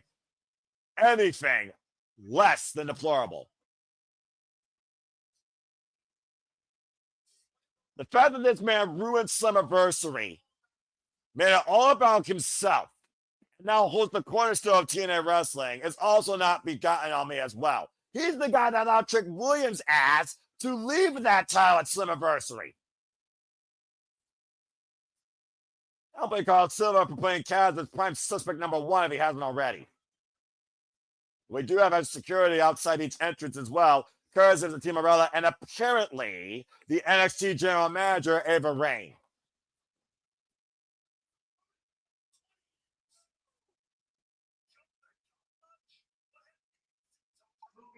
And even Tom Hannigan agrees with my freaking dismay for this situation. The fact What, that innocent until proven guilty? Yeah, I'm about to say, I mean, I don't blame Tom Hannigan for believing that Kazarian's been the freaking mastermind behind this. You even pointed that out yourself. 20 years this damn man's been going at it. Looks like just me. So, screw it. Oh, well, Maclin save will go down, blaze the glory. He would be the only man that would literally take down an army. Here we go, Walter. No surprise to anybody that Steve Maclin would be the man to hold the line, even by himself. Do they still have to tag in and out? Because Maclin is by himself. Speaking, this is a handicap as the bell has rung, and Maclin's going to tag him back 2 men at once. The Skeleton is there on the outside. Wiping out the TNA World Champion. Now looking to wipe out Nick Nemeth, and does so with the Skull on the opposite side, as Steve Maclin has wiped the field out for now. If anybody can do a 2-on-1 and it's believable, it's Steve freaking Maclin. He's going to 3-on-1 though with that reject brother Ryan Nemeth at ringside. Oh yeah, that's right. The obnoxious man. Ooh. Big right hand there by Steve Maclin to Nick Nemeth. The big loser. That's what he is. Hoisted up with the Olympic slam. Now Maclin going into the cover. Gets a 2 count. He does I that. still can't help but think, will Frank Kazarian and Nick Nemeth actually coexist? Will they work together? Or will one leave the other high and dry? Well, they end up fighting and they call the shot because we still got about, if it lasts to 11, you got like 29 minutes. Oh, please no. And right now, Ryan Nemeth might see that Nick Nemeth might be in Maclin's crosshairs, but Kazarian wiped out, though, as Maclin looks to tag him, bag him. Come on, the crosshairs is Nick Nemeth.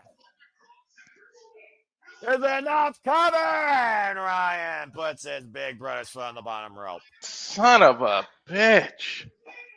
Can we get this son of a bitch? He has nothing to do with nothing. Can we get him back, to the back? The most obnoxious thing not named Victoria Crawford in TNA wrestling history. Oh, wait a minute. Hold on. Remember, Sade was confronted by this idiot backstage. Wet hair and all. So what the hell is this about? And then I'm about to say, you want a judgment now? Oh, super champ, Sade Ryan Nemeth. No man deserves it more than him. About to say, that's the best beauty shot I ever got in life. And now we got Steve Maclin and Nick Nemeth involved one-on-one here. Kazarian, though, drops Steve Maclin, face was on the apron, swinging a miss. And Steve Maclin, driven into the steel ring steps. Let's not forget Steve Maclin took the TNA National Championship from Frank Kazarian at Bound for Glory. So Maclin got some help at least. Famous serve by Nick Nemeth to Steve Maclin. Now on the cover, sits in a kick at 2 by the TNA National Champion. Boy. But now we got a 2-on-1 that's truly going to come into play here because you suffer Kazarian with the nod to Nick Nemeth. So it looks like, Walter, both men have a common game plan here. It's at least it's 2-on-1 and not 3-on-1 because it really was going to be 3-on-1. Yeah, you're not wrong from that hindsight. I'll give you that. The Irish. Remember, Steve Maclin. Go ahead, Walter. Eventually, remember, Frankie's got something that Nick wants. Cover. And Nick Nemeth has already been there. Frank Kazarian just got here for the first time ever in his 20-plus year career. And it took NXT fucking rejects and Robert Stone to make it happen. And Nick Nemeth somehow attacked backstage prior to all that fucking fact. And Nick held on to that title for a while, too. Yeah, I can understand, though, why Mike Santana is so despondent right now to TNA. Thinking TNA gave him everything, and maybe TNA took everything from him. Again, was it TNA that did this? Was it NXT that did this? Was it NXT and TNA that caused this? Who truly is at fault here? I still say don't trust anything related to WWE. Guys, there's a investigation. I can't wait to see the results of that. Big scoop slam and Kazarian off the second rope. Springboard leg drop. On the cover, on the TNA champion, gets a 2 count. And again, whether Mike Santana will show his face again in TNA wrestling is a whole different conversation. Pay attention to how Frankie tagged Nick. I'm about to say, you talked about these two egos working together. And again, one man has it, the other man can call a shot for it. Does Full Sail University, is the arena even big enough to hold these two egos together? All Ego even Page can't even work on your NXT on Tuesdays with his ego in that building alone. So the answer is no. Jumping elbow drop by Nick Nemeth. Here's the cover, like a diesel cover with a flex. Gets a 2 count on Steve Maclin. Steve Maclin, of course, the only ever two-time TNA International Champion, might I add. The inaugural champion who won that Unbreakable in the conclusion of the inaugural TNA International Trios Tournament. Shot the midsection here, and so far right now, Kazarian and Nemeth are working well together against Steve Maclin, while Maclin is still trying to fight back on his own and gets ran over by Frankie Kazarian. I mean, Maclin's a big guy. He's a tough guy, but no, man, it's hard to survive a handicap match when you're on your own, man, no matter your size. Whether or not they're folding or they're going to be assimilated by WWE, Sandy, that remains to be seen, but you're not wrong. There's a reason why the family value of TNA wrestling has shifted into more of a business complex with NXT. We can tell. I'm going to keep an eye out on their ticket prices. About to say. The fact of the matter that Nick Nemeth could catch in tonight, we could literally have 3 TNA World Champions in the span of less than 48 hours, Walter. Wow, right? Trying to get a superplex here on Steve Maclin. Steve Maclin still fighting both men here. Meeting of the minds. And Kazarian and Nemeth both are ticking down. You think about everything that Maclin has endured up to this point, not only in this match, but in this NXT relationship. Double missile drop kick, wiping both men out. That was putting their heads together at that point. Well, all 3 men are down right now, so someone needs to capitalize. That's only benefit this. What's going on? There's a car on the outside of Full Sail. Who the fuck Mercedes is that? SUV. Oh, shit! What did I tell you? What did I tell you? And sent him around, man, my Santana for the security! What did I tell you, Noah? You would have to literally stop him from breathing. I'm about to say Santana, bad right arm be damned. There is no way in hell I can see Santana not wanting to get an ounce of revenge, especially against Frankie Kazarian. Santana's here at turning point! I told you. Oh, boy. As long as that man is breathing, wait till he gets the tag. Frankie ran. And to your point, my Santana just tagged himself in. Santana tagged him right now, and Nick Nemeth. Yeah, but you might as well paint a target on that elbow. Like Santana's been fighting his whole life against his own personal demons to achieve this journey and lead as a father and a leader and a standard here in TNA wrestling. Look how heavy that's bandage, Noah. He still has 2 good working legs and 1 good working arm. Kazarian trying to get involved here with a cheap shot from behind and immediately fended away. Running from Mike Santana, how fitting. Up and over, Nick Nemeth lands his feet. Wait for the jump into Guri. Missed though. Now Nick Nemeth looking to capitalize. Good agility here, picking up speed in both men. On the shoulder. Oh, man! Pop DVD! Noah, I have to admit something. I can be as pissed as I want to be. Oh! As pissed as I want to be, upset as I want to be, but that's literally what the call your shot was. You can't blame Frankie for taking advantage of a situation. It's just like Edge. He took advantage of the rules.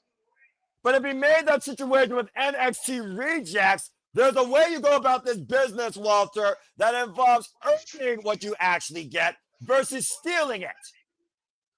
That's true. And again, we don't know Mike Santana's medical condition. We don't know the state of his right arm, nor the state of his mentality. And immediately, Nick Nemeth, to your point, a kick right to that elbow, and now Nick Nemeth looking to exploit that compromised right arm. We're literally seeing a one-arm man in an ass-kicking contest. At the least, it's bruised. At the worst, it's probably a separated elbow. And Nick Nemeth right now scouting Mike Santana, 2 former TNA World Champions, might I add. Super kick. Cover 2. Kick out by Santana. Damn, Maclin fell off the apron. Like, Maclin's been out since he tagged him. I'll say Mike Santana staying in this fight, though, and Steve Maclin coming back into the line of battle. Wiping out Nick Nemeth. Maclin and Nemeth to the outside. Kazarian and Mike Santana are legal. There's nowhere to run for him now. And right now might be looking to fade to black. Santana with the roll through. Kazarian, though, the roll through. High stat. Time night. And Mike Santana kicked out this time. Ooh, rising knee strike. Off the ropes. Vicious elbow by Kazarian, though, driving it in Mike Santana's head. Irish whip, reversal, arm wringer. Again, put out the right arm. Spin the block. Ow. But the pain on Mike Santana's face, to your point. Slow up on the cover. Lays it. Doesn't look at it like Mike Santana just finished the world champion.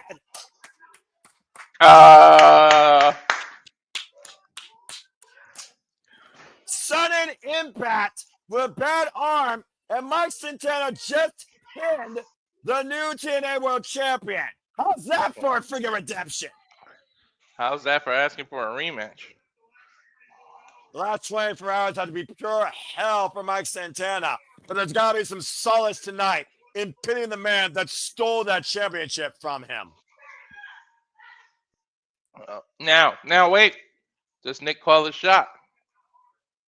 About to say, Steve Maclin and Mike Santana are still in the ring, and their hearts are definitely still beating. I can only imagine the internal warfare inside Mike Santana since what happened to him, despite the pain in his right arm as well. I told you would literally have to kill that man. And Steve Maclin again holding the line alongside Mike Santana, wiping out Frankie Kazarian here tonight. Nick Nemeth still looming on the outside, though, to your point. He said after this match, I will call my shot. And will he still call a shot tonight? That remains to be seen. What a night, though, nonetheless. This is an awkward time if you end it, so we might still have time left, Noah. I don't know what you do at this point, though, is the thing. Again, we're in a state of turmoil here, in a turning point in TNA wrestling. Will Nick Nemeth fall on his words, though, is the question. Or will he rethink this? He's eyeing on it. Wait, what? Nick Nemeth is calling a shot?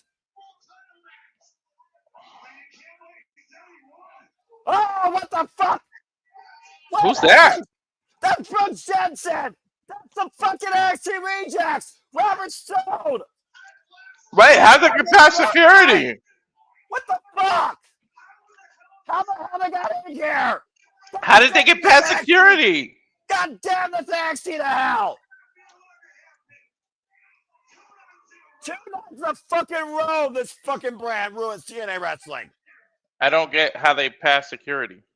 And why aren't they talking Kazarian? Why aren't they attacking the TNA World Champion now? Huh? Exactly. Investigation my ass. Santana wasn't 100%. Steve Maclin wasn't 100%. Maclin and Santana being assaulted by the TNA Renegade Squad. Where's security? Is it being protected? Fucking hell. Very conspicuous that he's being... Oh, what the? Well, I guess Kazarian's the target. So maybe that will actually lead me to believe he wasn't involved in this. These fucking jackals, these worthless freaking human beings. Will someone get the fuck out here? Where's security, Santana? Where's the rest of the TNA locker room? Where's the pride, man? That's center in sync right now. And again, the numbers are still too damn much. Kazarian now wiped out on the outside. Mike Santana, Steve Maclin also wiped out here. Where's the Robert TNA Stone pride? And its fucking NXT Rejects have taken over Turning Point.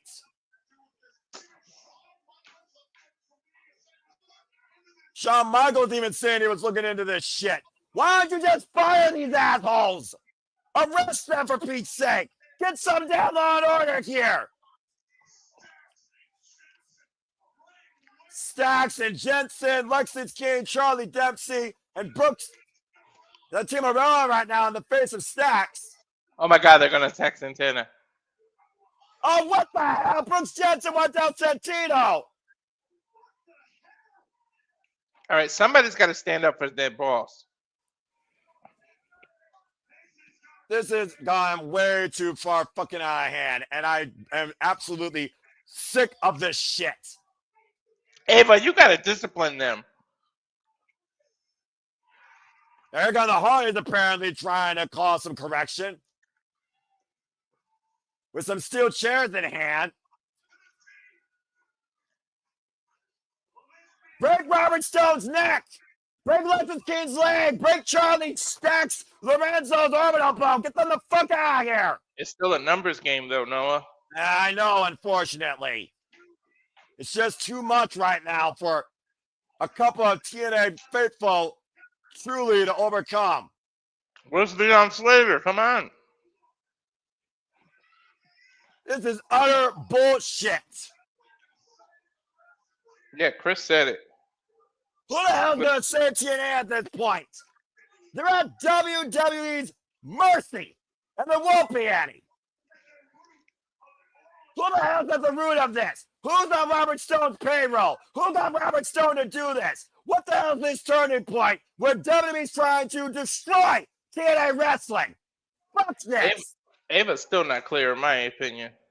You're the dog of the rock, all right? The final boss, fuck WrestleMania. I don't trust the freaking Johnson. But I do trust this. Turning Point has literally raised my ire as expected. Fuck this NXT. For Walter Cruz, I'm Noah Foster. I'm TNA faithful. Someone's got to get some law and order here and restore the integrity of TNA wrestling.